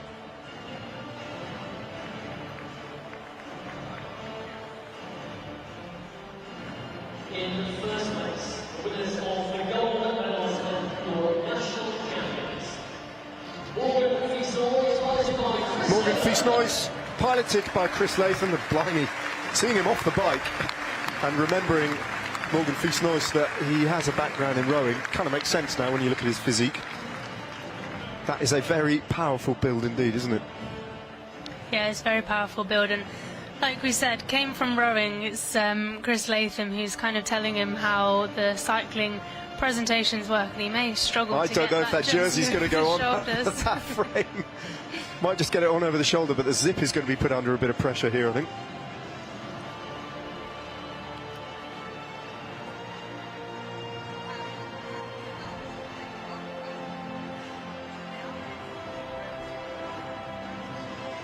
Deserving gold medal ride from a very classy duo who've got big things ahead of them if they stay together over the coming years in terms of international competition. But a national title is an important milestone along the way. And Morgan Fiesnoy, in his second sport that he's taken to, will be enjoying this moment, relishing it. He's already broken his beat, dropped it and chipped it. Did he? Yeah. Dear.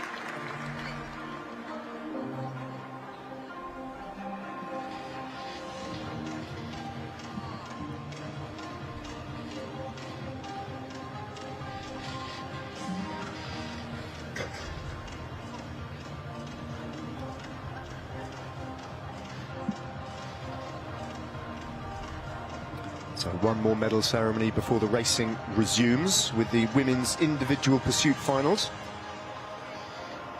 which I have to say very much looking forward to, featuring the likes of Erin Boothman, the young rider from the Liverlula Jayco team, going up against Jess Roberts in the bronze medal race.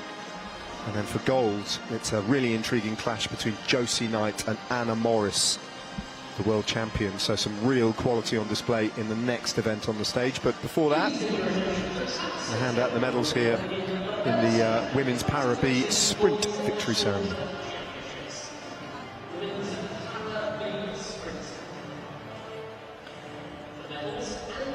And unlike in the Commonwealth Games 4 years ago, no need for Sophie Unwin to demonstrate and protest. She has won the gold medal here at the National Championships by rights. So Krishna and Holt and the Beeston team, they were really put through the mill to get this bronze medal, which they thought they'd won after the second race, only to find that the commissaires thought otherwise and they were relegated. They had to take it all the way to a third race where they held their nerve, stayed calm and delivered a very controlled and very strong performance that was smart and confident.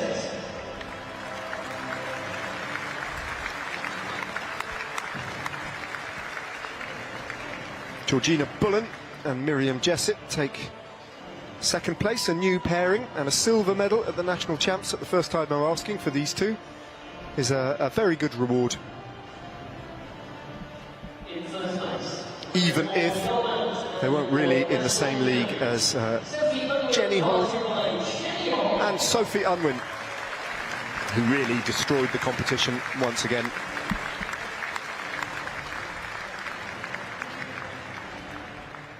More silverware for their collection. These two took 2 gold medals and 2 silver medals away from the Paris, well, Sophie Unwin did, Paris Games, Paralympic Games, and here at the Nationals a couple of years later, gold medal and another national championship.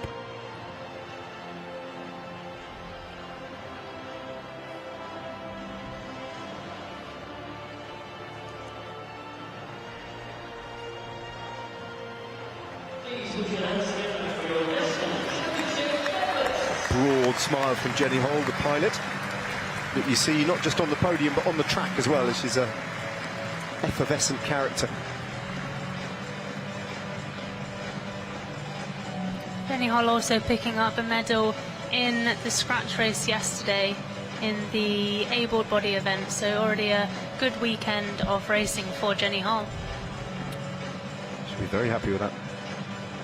Right, that's enough medal action for now. Let's get the racing back on. And the next event, as I said, is the women's individual pursuit final. Are you looking forward to this one, Alice? It's particularly the gold medal match. I think it's going to be a real cracker, isn't it? The gold medal race is going to be very close. For bronze, I think Erin Boothman has got that. She was 9 seconds faster than Jess Roberts in the qualifying, so it's going to be very close. Let's hear from Hull and Unwin. Congratulations, guys. That was a great win. Talk us through the tactics for that final. Was that exactly how you planned it? Yeah, absolutely. I mean, Nationals is just a great opportunity to try some things out, and normally we only race this once a year at the World Champs, and there's obviously a super high level field, so it's great to come and try some things and get some good results. Fantastic, yeah. At what moment did you know you were going to win? When did you think you had it in the bag? I'll let Sophie have this one, because I was pretty nervous for that. Yeah, I think I was fairly confident coming into the finals that we would win it, but you never want to be complacent. Anything can happen in a bike race. I think that first round, once we were past them, we knew we had that round. And yeah, the second round, last lap, I knew we had them on that one as well. Fantastic. Well, national champions has a great ring to it. What does that mean to you guys, and what's next for you? What's for the rest of the season? Yeah, it's always a really nice one. Like, I kind of think this is one of the best weekends of the year for me. Like, I love coming and racing nationals, and for us it's a great kickstarter for our year. Like, Sophie's got Commonwealths hopefully later in the year, and we've got a couple of World Championships as well, so it's a really good way to kind of start the year on a positive note. Big year ahead. Well, congratulations and good luck. We'll be watching. Thank you. Yeah, Commonwealth Games is a bit of unfinished business, isn't it, for Sophie Unwin? I'm sure she's going to want to make her stamp on that, having been denied a bronze medal last time out. Back on the boards, though, we've got the bronze medal match in the individual pursuit finals. between Erin Boothman and the rider you're looking at here, Jess Roberts. 4,000 metres individual pursuit, you know the score. First rider over the line, unless there's a catch, wins the bronze medal.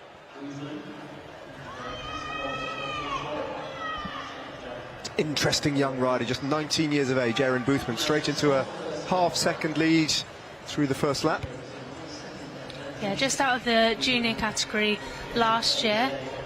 She won multiple world titles last year on the track as a junior and setting a few world records there as well. So very strong rider. Like I said, she was 9 seconds faster than Jess Roberts in the qualifying this morning. So we are looking towards her maybe taking this bronze medal quite easily and comfortably. Of course, having a second ride in one day is very difficult, but she's definitely a very bright prospect for the future. She's already built up a quite substantial buffer in terms of time over Jess Roberts, building up to 3 seconds on the track.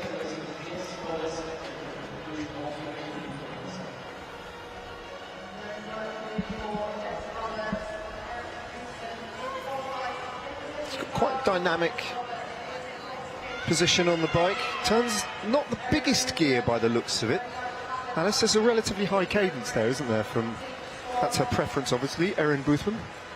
Yeah, as juniors there are gear restrictions, so kind of building on that, I would say, as she comes more into the senior ranks, and something as she develops more as well.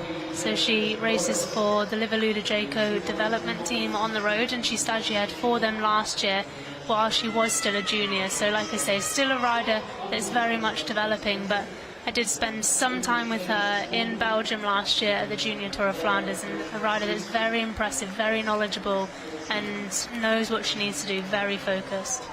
Not only that, but a rider who's closing in very fast on the bronze medal now, because Jess Roberts, I don't think, is going to make it to the finish line here. I think she's going to be caught before the end of this race.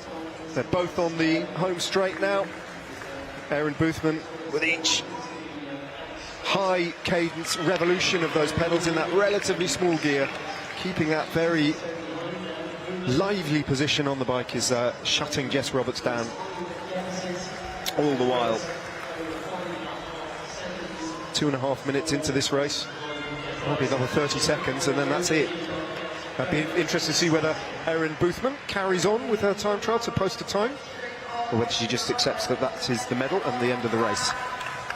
Yeah, it will be interesting. I think she will want to see what she can do and back up a ride, but of course there are still more events tomorrow and Sunday that she will be competing in, so potentially not wanting to go too deep today and just settling for that bronze medal. We will hear the gunfire, and it does look like she has sat up now. Yeah, there's the medal, job done.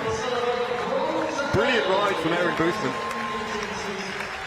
More than justifying her heavy favourite status in that bronze medal encounter on the track. In the individual pursuit, she takes that bronze national title in style, the youngster. Really is one to watch for the future, isn't she? Yeah, she definitely is, and winning National Madison Championships with Anna Morris only back in December. So, like you say, very impressive rider, and not just on the track, but also on the road as well.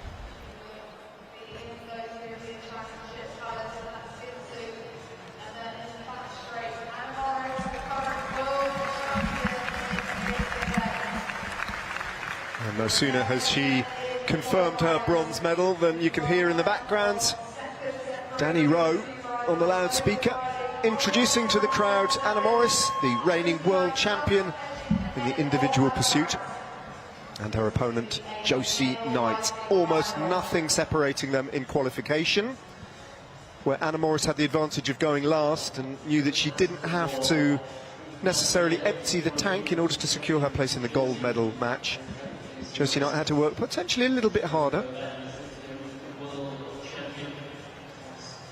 But this is a very hard one to call. It is a hard one to call. We saw in the qualification that Anna Morris did sit up slightly towards the end of her ride, as she did go off last. She knew the times that she needed to beat, so just sat up slightly. Josie Knight was building into her ride, so did qualify fastest, but it was very close at the end, and I think this is going to be a very close one, the European champion against the world champion. Now, Europe takes on the world in Manchester tonight for the title of British national champion. So important for the whole continuing British cycling track story that riders continue to bring these distinctive jerseys back to the velodrome in Manchester and to show them off to these home crowds, inspiring their colleagues in the Great Britain team camp and inspiring the crowds who've come here on a Friday night to watch them race as Knight and Morris get their individual pursuits underway. 4 kilometres to go. And of course, these two riders are Team Pursuit teammates. We saw them set the world records together in the Team Pursuit in Konya just a couple of weeks ago, the same week that Josie Knight also set the world record for this event, the individual pursuit. That was a 4:19.461. Like we said, that is at mild altitude, about 1,100 metres of altitude, which does make it a very fast track, and we did see a lot of world records tumble there. But like I say, these two riders, teammates in the Team Pursuit, but now going up against each other. Well, the opening laps, Anna Morris has declared her intentions, gone out very hard and built up a 1.5 second lead over Josie Knight. So unless there's a markedly different pacing strategy from Knight, she's under pressure here, because Morris has come out all guns blazing. And at the moment, Knight can't match her for speed. Slower on every single lap so far. Anna Morris has gone out a lot faster than what she did also in this morning's qualification as well, so definitely holding back earlier and looking really solid here. Yeah, the more you see her flying around this track and eating up the meters and building up this big buffer of time over Josie Knight, the more it becomes obvious that she was holding something back in qualification. She didn't need to do any more than she did, and she's just got that little bit left now that is really making Josie Knight hurt. Now, as we approach the halfway point, the only question is, has she gone out too hard? And has Josie Knight got something left in terms of a negative split and a strategy that might just yet unsettle Anna Morris? But the clock tells us a different story, and it's still only going one way. And it's the way of this exceptional world champion, Anna Morris. Now 2 seconds up on Josie Knight. I would be very surprised if she'd gone out too hard. She will still be riding to her schedule, and will be confident in that schedule that she can do to be able to hold it to the line. But Josie Knight, again, still has to ride her race. It's still a long way to go for these riders, so not wanting to push too hard. But of course, at the end of the day, this is the final IP of the day, searching for that the national stripes.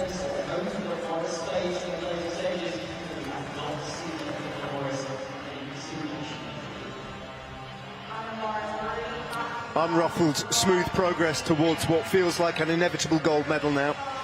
Josie Knight has been losing time all the way round over the course of the opening very nearly 3,000 metres, 3/4 of this 4K individual pursuit. It's class, and she still looks good. No signs of distress or fatigue creeping into that perfect position on the bike. Absolutely nailed onto that black racing line as well.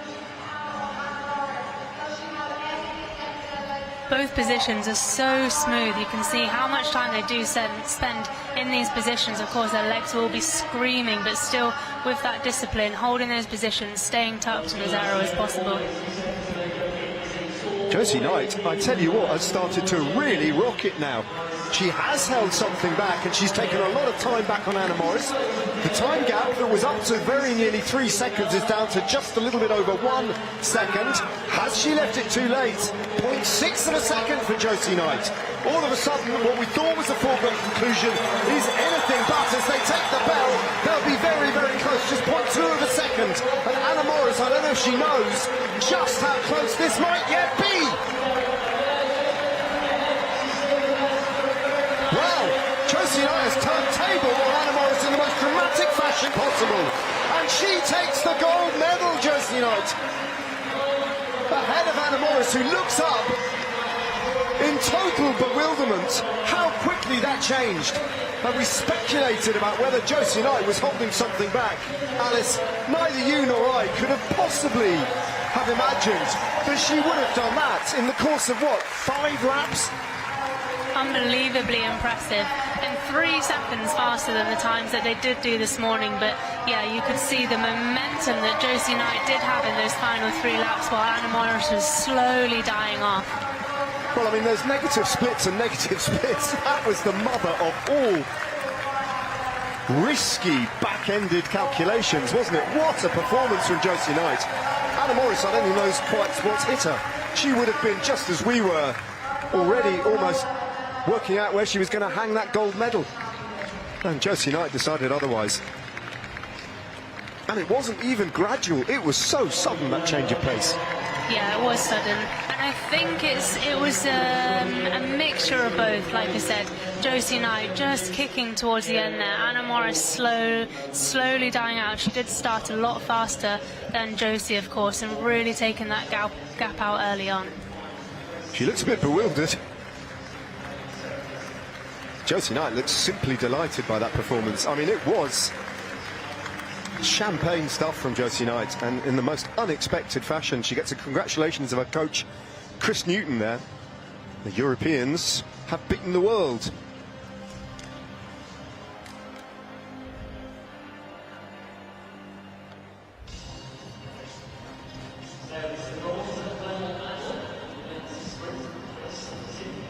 Just talking through what happened with Chris Newton. What an interesting pacing strategy. It didn't look as if Anna Morris was really sort of losing much. I mean, she might have been tying up a little bit, but it's hardly as if the wheels came off completely. The change in impetus almost entirely came from Josie Knight as we switch our attention back from a fascinating individual pursuit for the gold medal to what could be the decisive bronze medal ride here between these two sprinters on the track.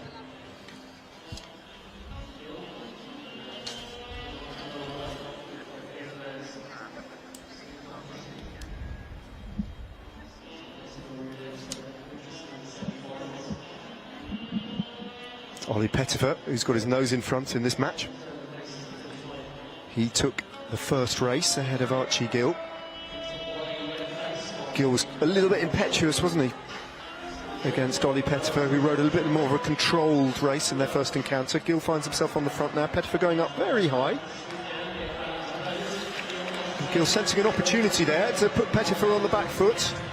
He's had to open up his sprint very, very early. He takes the belt. Pettifer almost closed the gap. Gill senses him on the back wheel. Pettifer has the strength now as Gill ties up to make this look very comfortable indeed, and that's the bronze medal as Gill rises up on the track and concedes the bronze medal, and Ollie Pettifer, the 19-year-old, will take the bronze. 2 out of 2 for Pettifer. Put under a bit of pressure there, or so it seemed, and then he just had the wherewithal, the physical wherewithal, to get himself out of whatever small spot of difficulty he might have found himself in. Yeah, really using the track there to gain that speed, and Gill being stuck at the bottom of the track, having to make the acceleration all it by himself without any of the track and the height to use, making it very difficult there for him.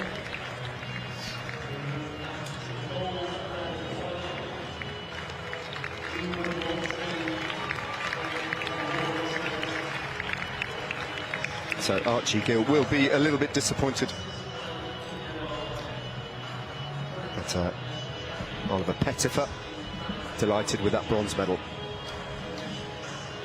And now there are favourites in sports, and there's Matt Richardson. Seldom in a match sprint really do you see such a strong favourite as this man. Rider 108, the European champion, Matty Richardson, has been quite imperious up till this point. Harry Ledingham-Horn is on the brink of having to concede and take a very well-deserved silver medal with him away from Manchester, unless something remarkable can happen. But it would be the upset of the games so far.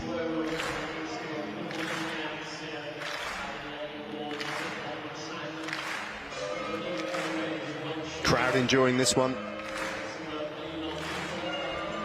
Harry Ledingham trying to find a way just to pick the lock.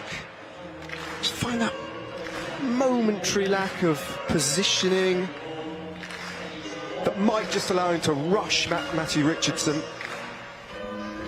But all the while you just sense that the absolute petrol acceleration that Richardson has got. The turbo button, he hasn't even pressed it yet, not even close. He takes the belt and he might go now, and look, round the back straight, this is where he does it. This is where he does it. And there he goes. There was just a moment there where Ledingham looked like he was in the same race, but not really, not really. Matt Richardson is incomparable here in Manchester. The national champion to add to his European title. And it wasn't even hard for him. He's that much better than the rest of the field. Stellar performance from a rider right at the top of his game. Showing us in Manchester why perhaps he's the fastest rider in the world right now.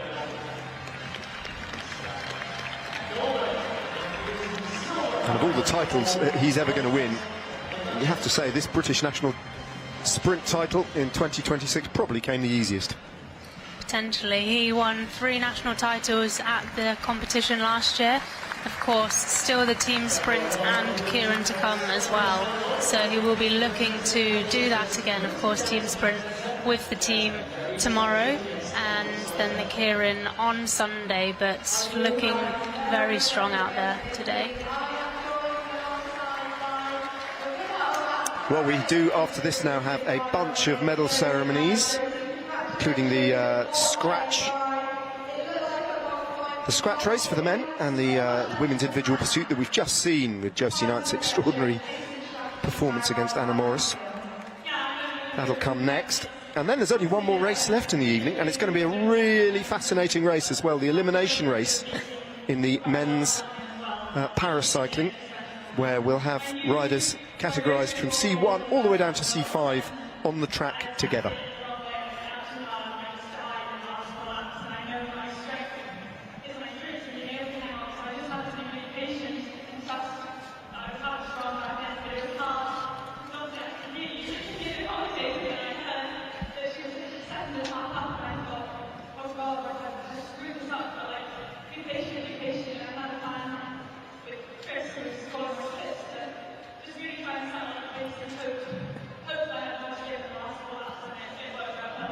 Well, one European champion wins the gold medal, and then the next event, another European champion steps up and does the same.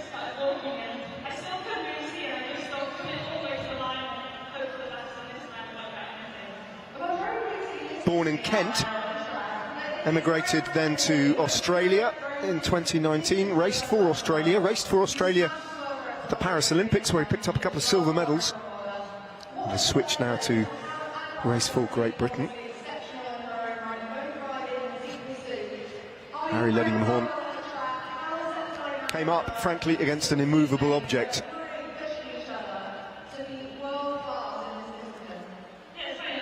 And if any of his rivals with the Olympics and the Worlds in mind over the years to come, I've been watching what he's done at his British National Championships, streamed across the world, of course. Then he has sent out a very determined message, I think, not just here, but at the European Championships in Konya back in at the beginning of February.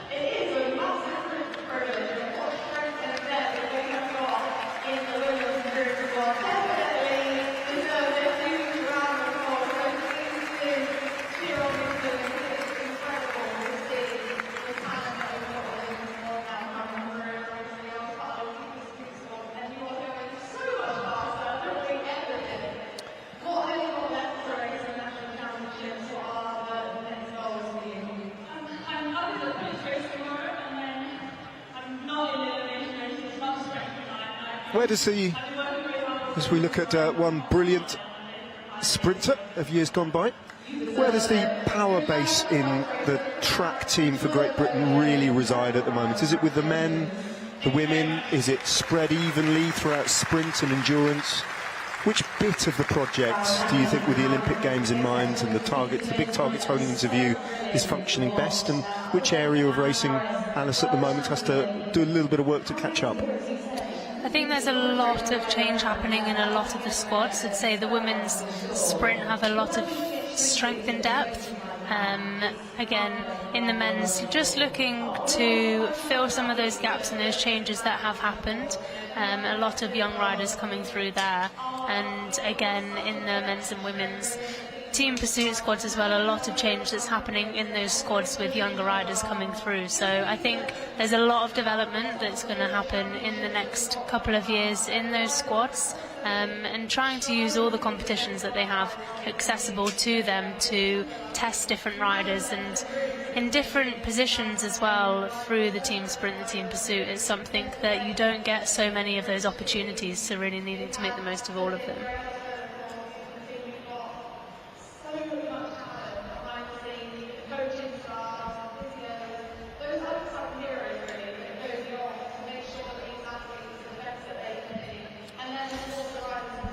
There he is, your fella, Hollywood, in conversation with the man who is teammate from the Rafa Cycling Club, Matt Bostock, who will be taking home a gold medal for the first time. Hollywood doesn't need another gold medal, he's got 2 already in this scratch race back at home. Josie Knight continues to discuss quite what happened on the track there. It was remarkable. It was remarkable, but looking at the results and the splits, actually, what we can see is Josie Knight, she sped up 1 second between the kilometre between 2 and 3, but between 3 and 4, yeah, so only 1 second faster, whereas Anna Morris losing 3 seconds there. So it was a bit of both. It was Josie Knight speeding up, but also Anna Morris losing time and slowing down there. Well, it was, that expression says it all, doesn't it? It was such a dramatic turnaround in the fortunes of both riders. You really, relatively seldom do you see that in an individual pursuit. She got faster, her opponent got slower. And in the blink of an eye, everything changed, having looked absolutely nailed on that Anna Morris would take gold. It happened very fast. Yeah, and she has been targeting the event. Likewise with Charlie Tanfield yesterday, winning the men's individual pursuit as well. And ironically, both coached by the same person, so maybe something to be said for that training for individual pursuit.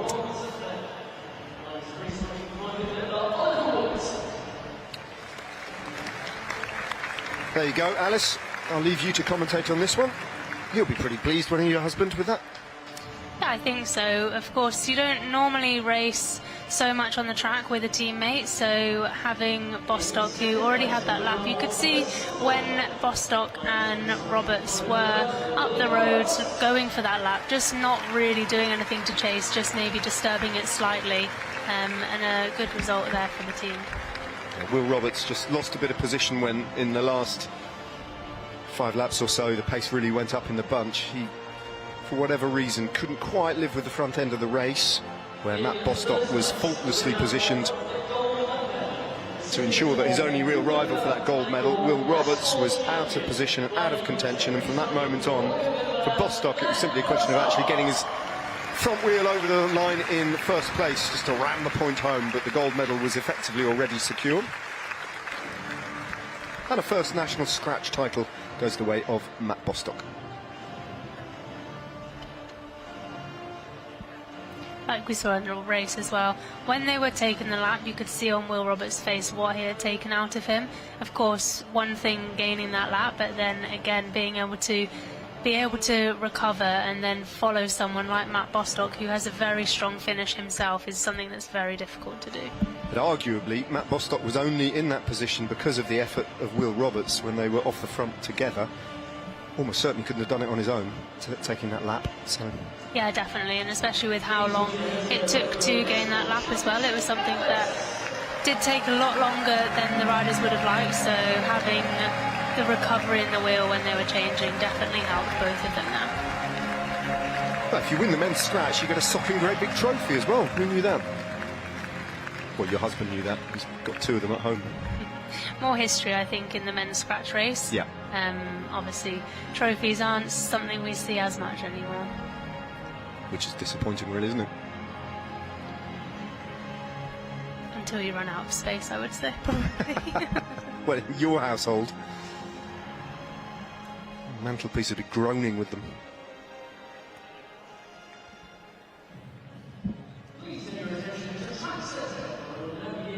So Erin Boothman will make her way in the company of Josie Knight and Anna Morris.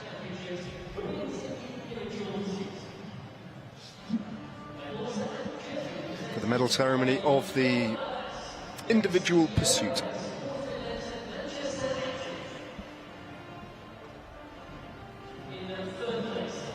Yep, it is permissible to smile, Erin. There's a rider who's going to be picking up many more medals and honours in her young career, whether that's on the road or on the track, but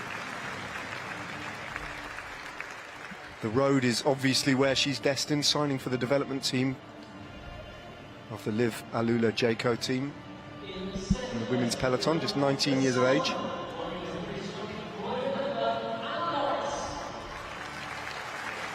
And the world champion has had better days than today in the individual pursuit. Just possibly went out too hard and overcooked it, which is an uncharacteristic event for her.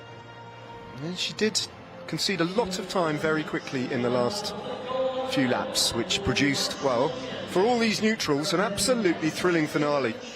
As Josie Knight turned table on the world champion when it seemed impossible. When it seemed like the title had gone, she got that bit faster, Anna Morris got that bit slower, and all the certainties unravelled. She could not be more delighted, I think, of all the champions we've seen so far. Possibly by dint of the fact that this was the least expected in some ways, midway through the contest. But a win is a win, and she will take that national title and the gold medal that goes with it, and she'll be very proud of that, and rightly so.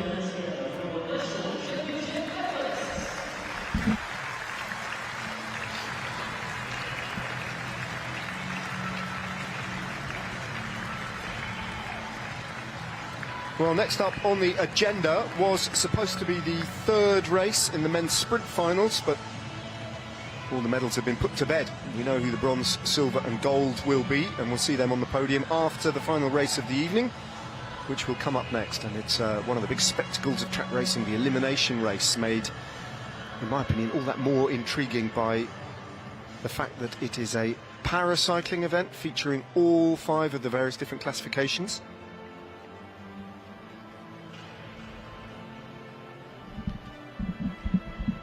All on the track at the same time.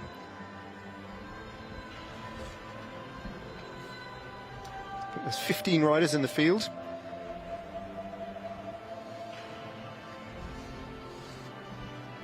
Josie Knight makes her way from the podium.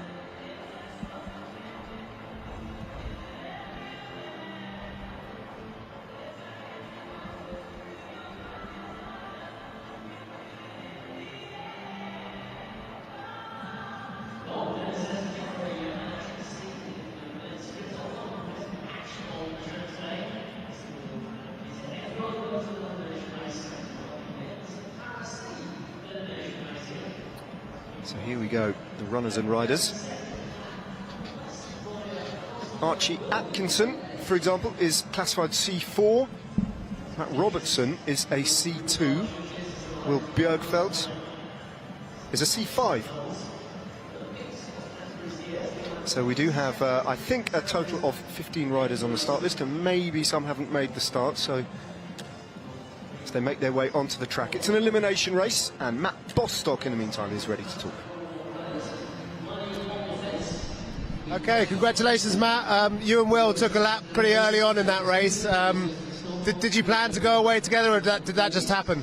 No, it just happened. Well, it happened that I was with Will, but my plan going into the race was to attack. So yeah, that was the plan. But Great, and then from there it was pretty calm for you. I think you just needed to mark him out of the race. How aware of where he was were you in the final? I had no idea actually. I thought for a good 10 laps that he was riding for Wales, so I was looking for red kit, and then I thought I can't find him, and I realised he wasn't in red kit. So it all looks so well planned, but there you go. It's always a chaotic race, isn't it? And so yeah, again, congratulations. What's your aim for this season from here then? To keep it simple, just win as much as I can, really.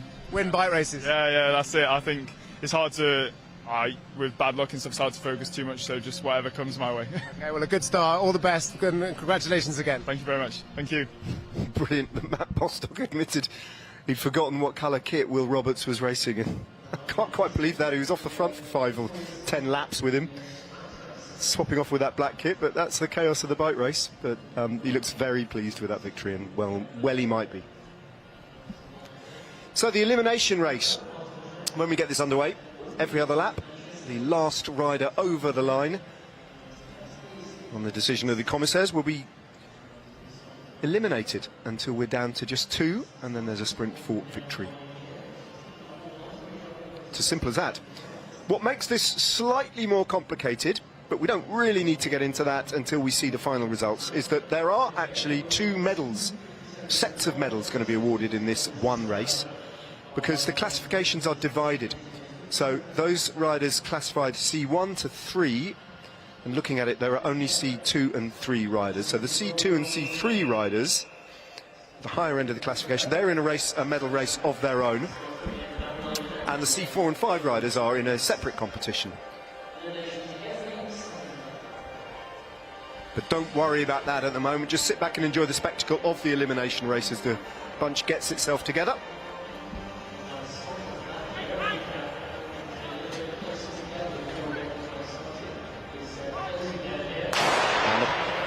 Firing pistol is underway, and already there's a rider, Zach Rogers, who's a C5 rider, who's a little bit off the back.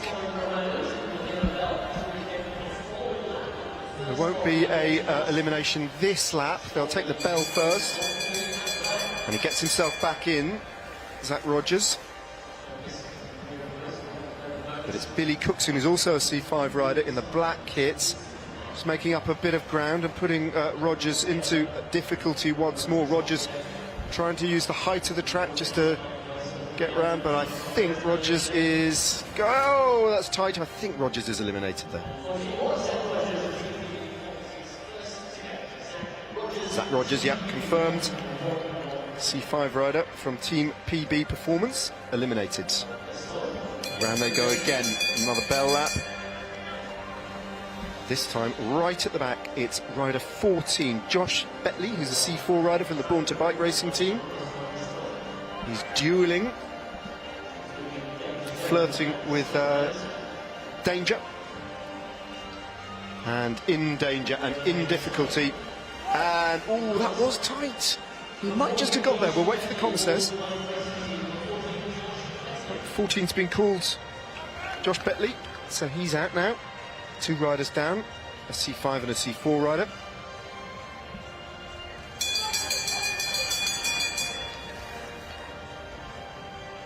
And again, as we've seen before, Billy Cookson, a C5 rider in the black kit, crash! 2 riders gone down quite hard there, and the race has been stopped. Well, that's the first riders we've seen down on that track. Just a touch of wheels as riders drop back through the pack.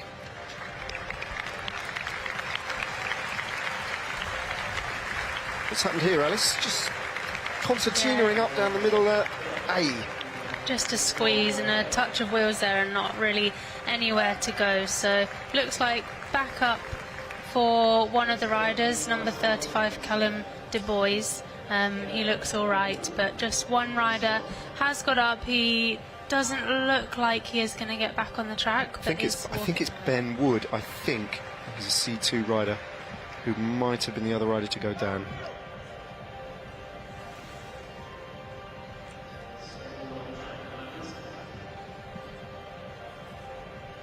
So the race has effectively been neutralised and will restart.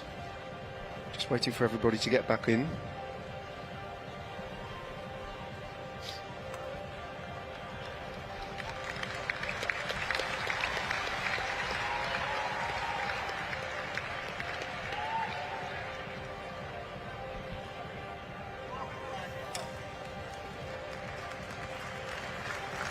red flag there for number 28 from the commissaires.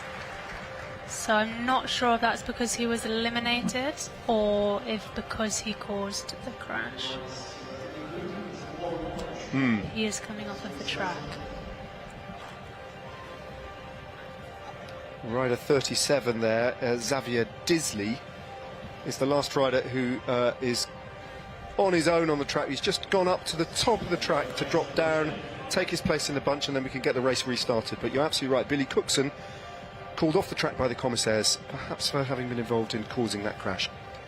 So you can see Disley just coming into the shot from the top of the track there in the blue kit with the red helmet. He'll take his place in the bunch, and then we'll be good to resume.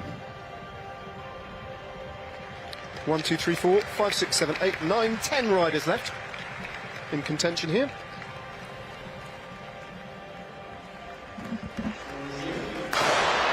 And we restart. They'll take the bell next time around, and then we'll have the next elimination in 2 laps' time.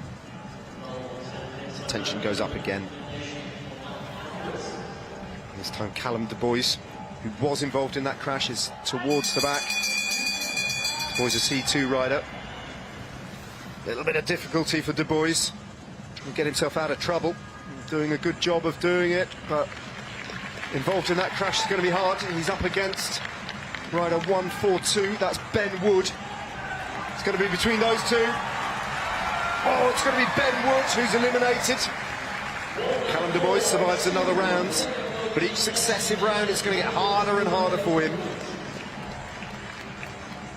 Ben Wood out.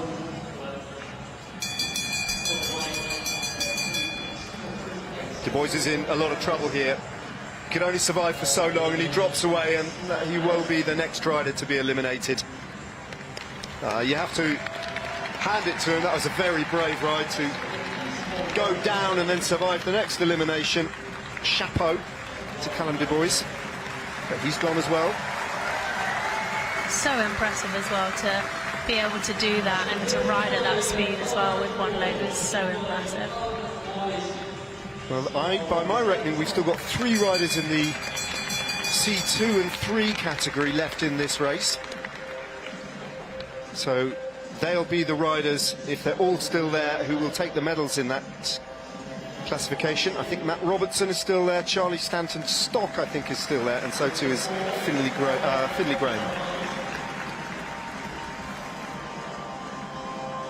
137, I think, Finley Webb.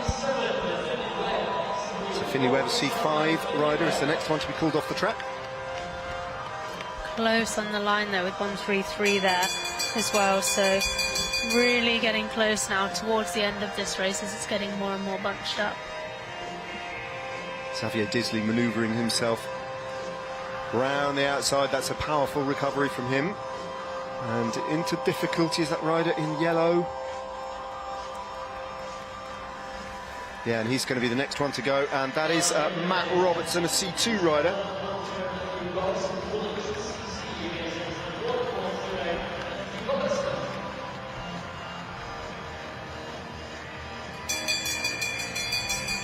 Six riders left in.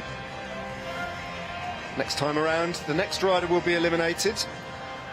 Sebastian Tyree is in the black kit with the red helmet at the back.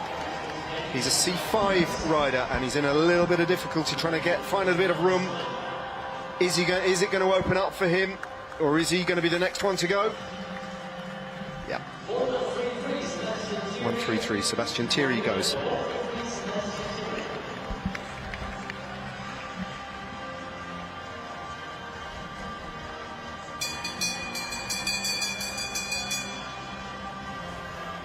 Xavier Disley in that blue kit, looking to try and get himself out of trouble.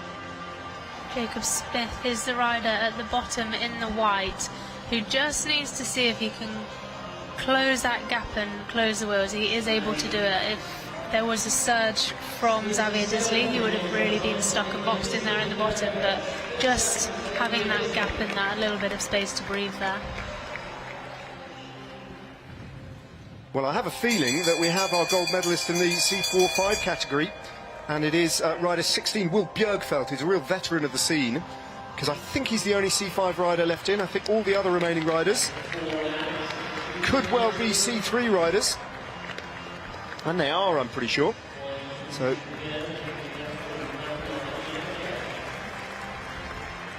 well, I'll just wait on that. You might well be right. Archie Atkinson could still be on the track. Yes, he is. Archie Atkinson in the black kit. He's a C4 rider, so that is going to be contested, that particular medal, between those two riders at the front of affairs at the moment. As the next elimination was Jacob Smith.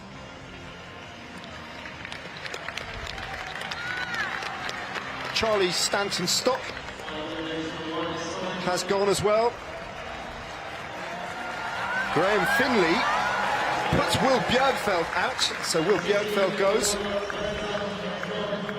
And now it's Archie Atkinson, who's a C4 rider, against Graham Finley, who's a C3 rider. You're looking at the two gold medalists in the two different classification groups now. But they're going to want the win on the race, on the day as well. And Atkinson now on the wheel. Next time round, we'll have the winner of this race, but the gold medalist, so it's going to be Atkinson, who breaks the will of Graham Finley. He'll take the gold medal in his classification. Atkinson takes the long though, takes the win and the gold medal in the C4-5. Adding that to his scratch race national title yesterday as well. So far a really strong 2 days from Archie Atkinson. The same three riders actually. Will Bergfield was second in that, as Finn Graham was third yesterday in the scratch race. So the strongest three riders again last in that elimination. Well, the elimination often finds you out, doesn't it? And that was done on strength. Archie Atkinson was never in bother there, never in difficulty, never had to respond or sprint. It was an economical performance. He won handsomely in the end on the back straight. When he opened up his sprint, Graham Finley had no response.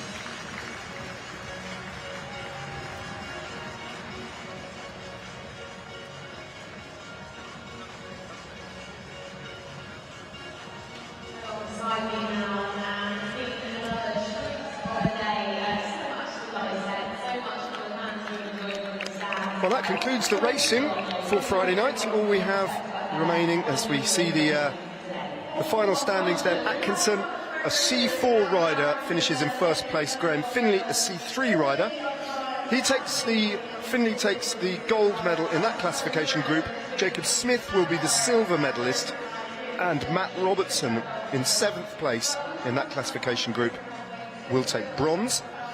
Gold in the C4 and 5 goes to Archie Atkinson, with Will Bjergfeldt in the silver medal position. And that went a little bit too fast for me to tell you who wins the bronze medal.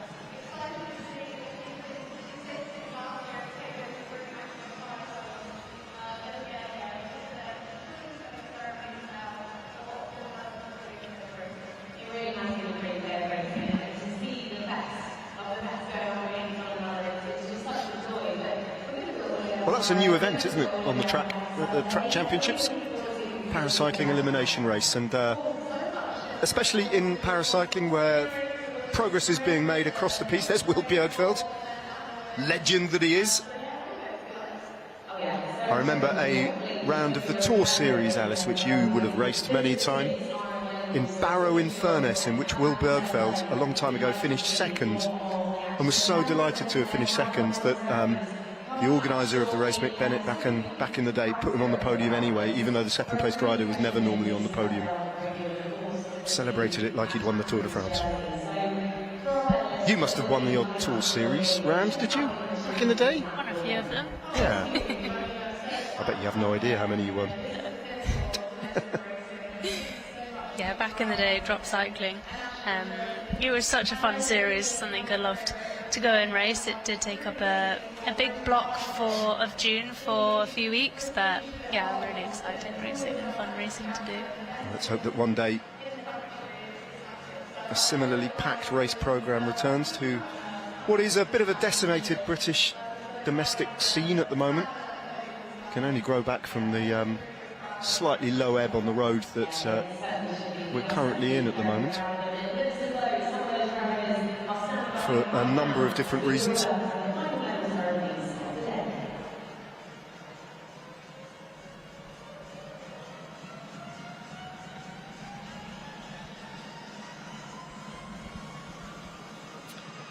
The medalists for the men's sprint, they'll be next up.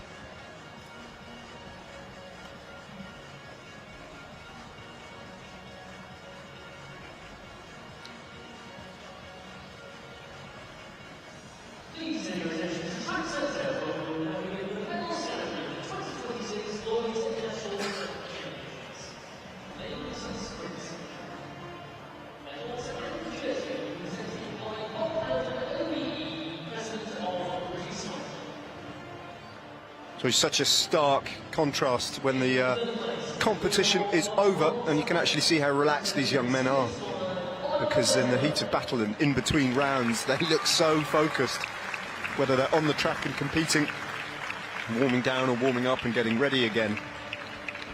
There's very little smiling that goes on with these competitors, but actually there's a lot of camaraderie. They all know each other extremely well, and for these three riders it's a very satisfactory Friday of work.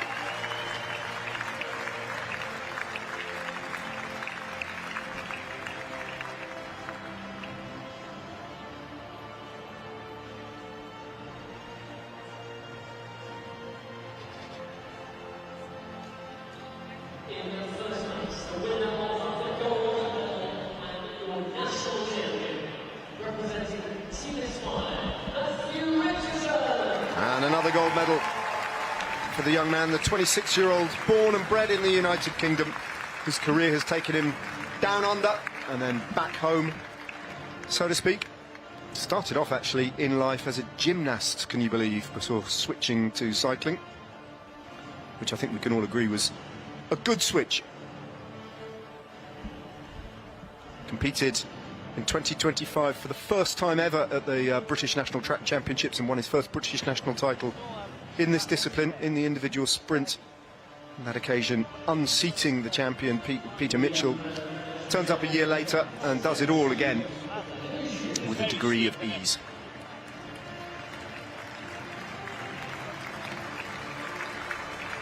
Beating young Harry Ledingham-Horn to second place, and you're right, that is a prestigious trophy there, isn't it? And there is a long history in this discipline, especially for the men. It goes back a long time.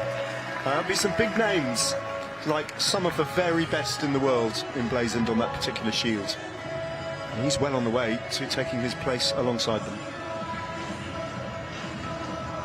What's missing, of course, for him is an Olympic gold medal. He'll be desperate for it. It's one of the reasons he wanted to make that change over to the Great Britain cycling team and see what more he can do with even more support than what he potentially was receiving from the Australian national team. And yeah, like we've said, just over 2 years to the LA Olympics. What a talent he is, and a real exciting situation to watch him whenever he's on the track. What makes him so special? There's Will Bjergfeldt with his grandchildren. He's one of life's, I don't know if you've ever met him, Alice, but he's genuinely one of life's enthusiasts. He loves this sport more than anybody I think I've ever met, and he will carry on racing for as long as he possibly can, by hook or by crook. He loves it that much. And if you love it and you can still be competitive, then why not? Absolutely, yeah. Especially on the track as well, with something that's so accessible and can run through the winter. Something to keep you busy.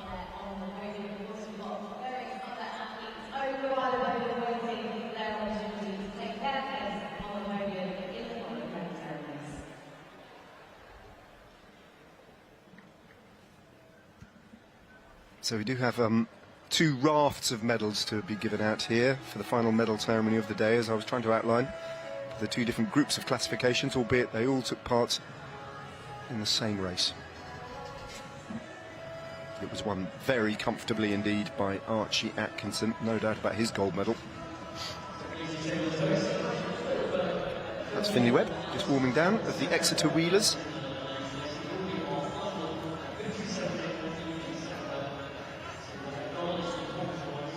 and eliminated, as far as I remember, around about halfway through the elimination race.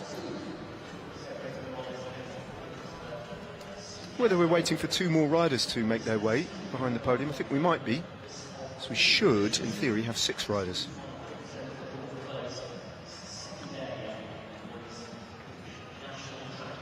Matt Robertson might have been unaware, actually, that he had picked up a medal. But he knows about it now.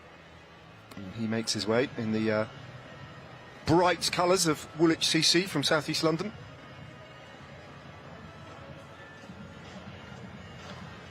In your own time, Matt. Well, if he didn't realise that he'd won a medal, that'll be a very pleasant surprise for him, I think. And I think we're still one other rider short, potentially. Yes, we are. And that is Xavier Disley. He's a C5 rider from the Aero Coach team. And now we've got our full complement in the 2 different sets of classifications.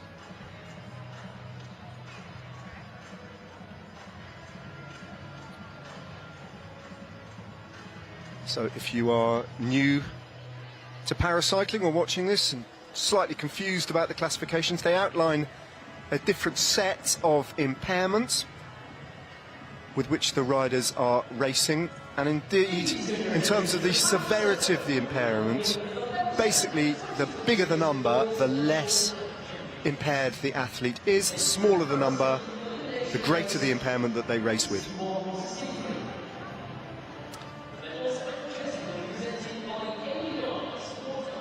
These are the riders with the lesser impairments, if you like, in the C1 to 3 category. And Matt Robertson picks up the bronze medal.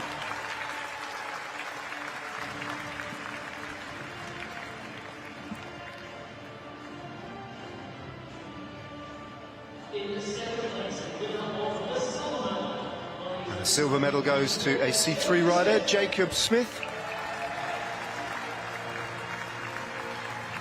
Looks pretty chuffed with that as well.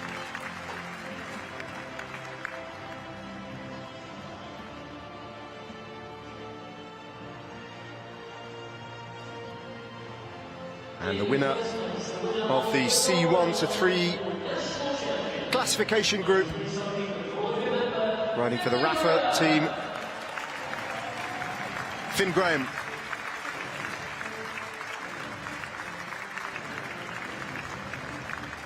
Wins the gold medal and takes the national champions jersey to boot.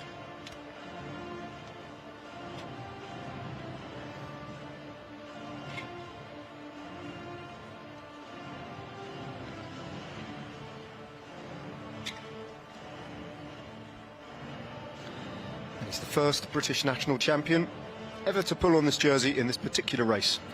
So a little moment of history being made here at the National Cycle Centre in Manchester.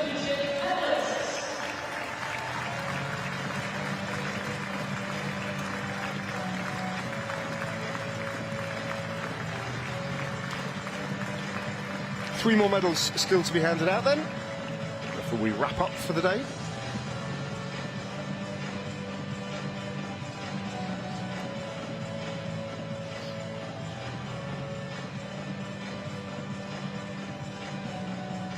These are for the 4 and 5, C4 and 5 classifications. No doubt at all about the winner, Archie Atkinson.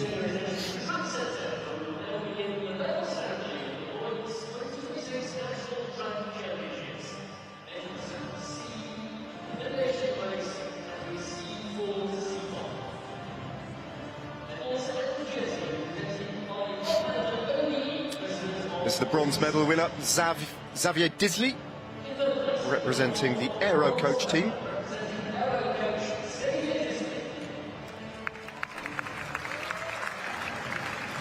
And again,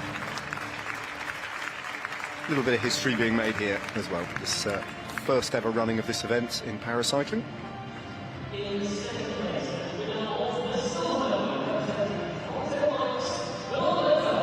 Will Bergfeld, Pronto Bikes, another medal for him in the locker. He's Since his switch to parasport a number of years ago, he's picked up a whole raft of honours at all sorts of different levels. And that's another one for the collection.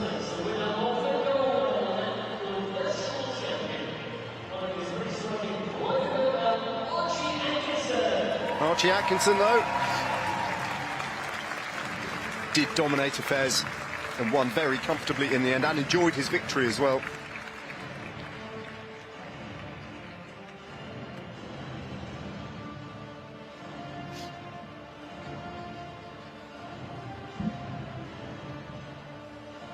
Bob Howden on hand, the former chairman of British Cycling.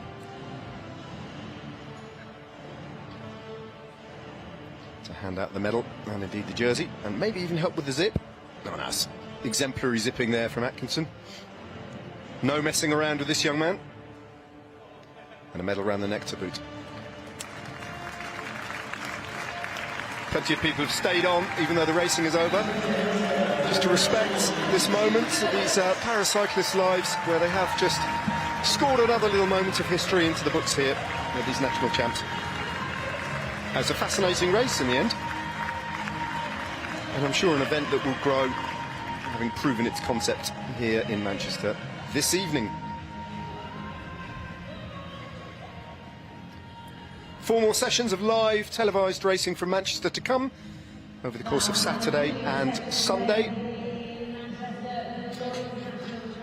But I think before we wrap up for the evening, we can hear from 1 or 2 of the winning riders, including this man who's won the sprints competition, Matt Richardson.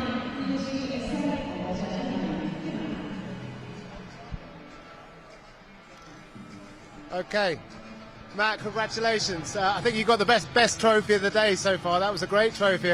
You joined some pretty illustrious names on there. How does that make you feel, and how much of a historian are you? Yeah, it's pretty cool. I need to actually go through and have a look at everyone, but there's quite a few names on there, and I'm sure some very big ones. But it was quite a handful on the podium, so I had to kind of set it up on the floor there for a second. But yeah, it's really special. Nice. You made that race look pretty easy. Talk us through it, please. Yeah, I mean, the day's long, there's lots of racing, so it's all about conserving energy where I can and racing as smart as I can, so that if I need the legs come the finals and the semi-finals, I have them there to use. Great, you look super focused there, and what's your focus moving to now? What's next for you? We've got a couple World Cups over on the other side of the world, so yeah, I've got Perth World Cup in 2 weeks, and then Hong Kong about a month after that, so I'm right in the middle of my race block at the moment. Great, well, great start, and good luck for the rest of the season. Thanks, Matt. Thank you very much. Cheers.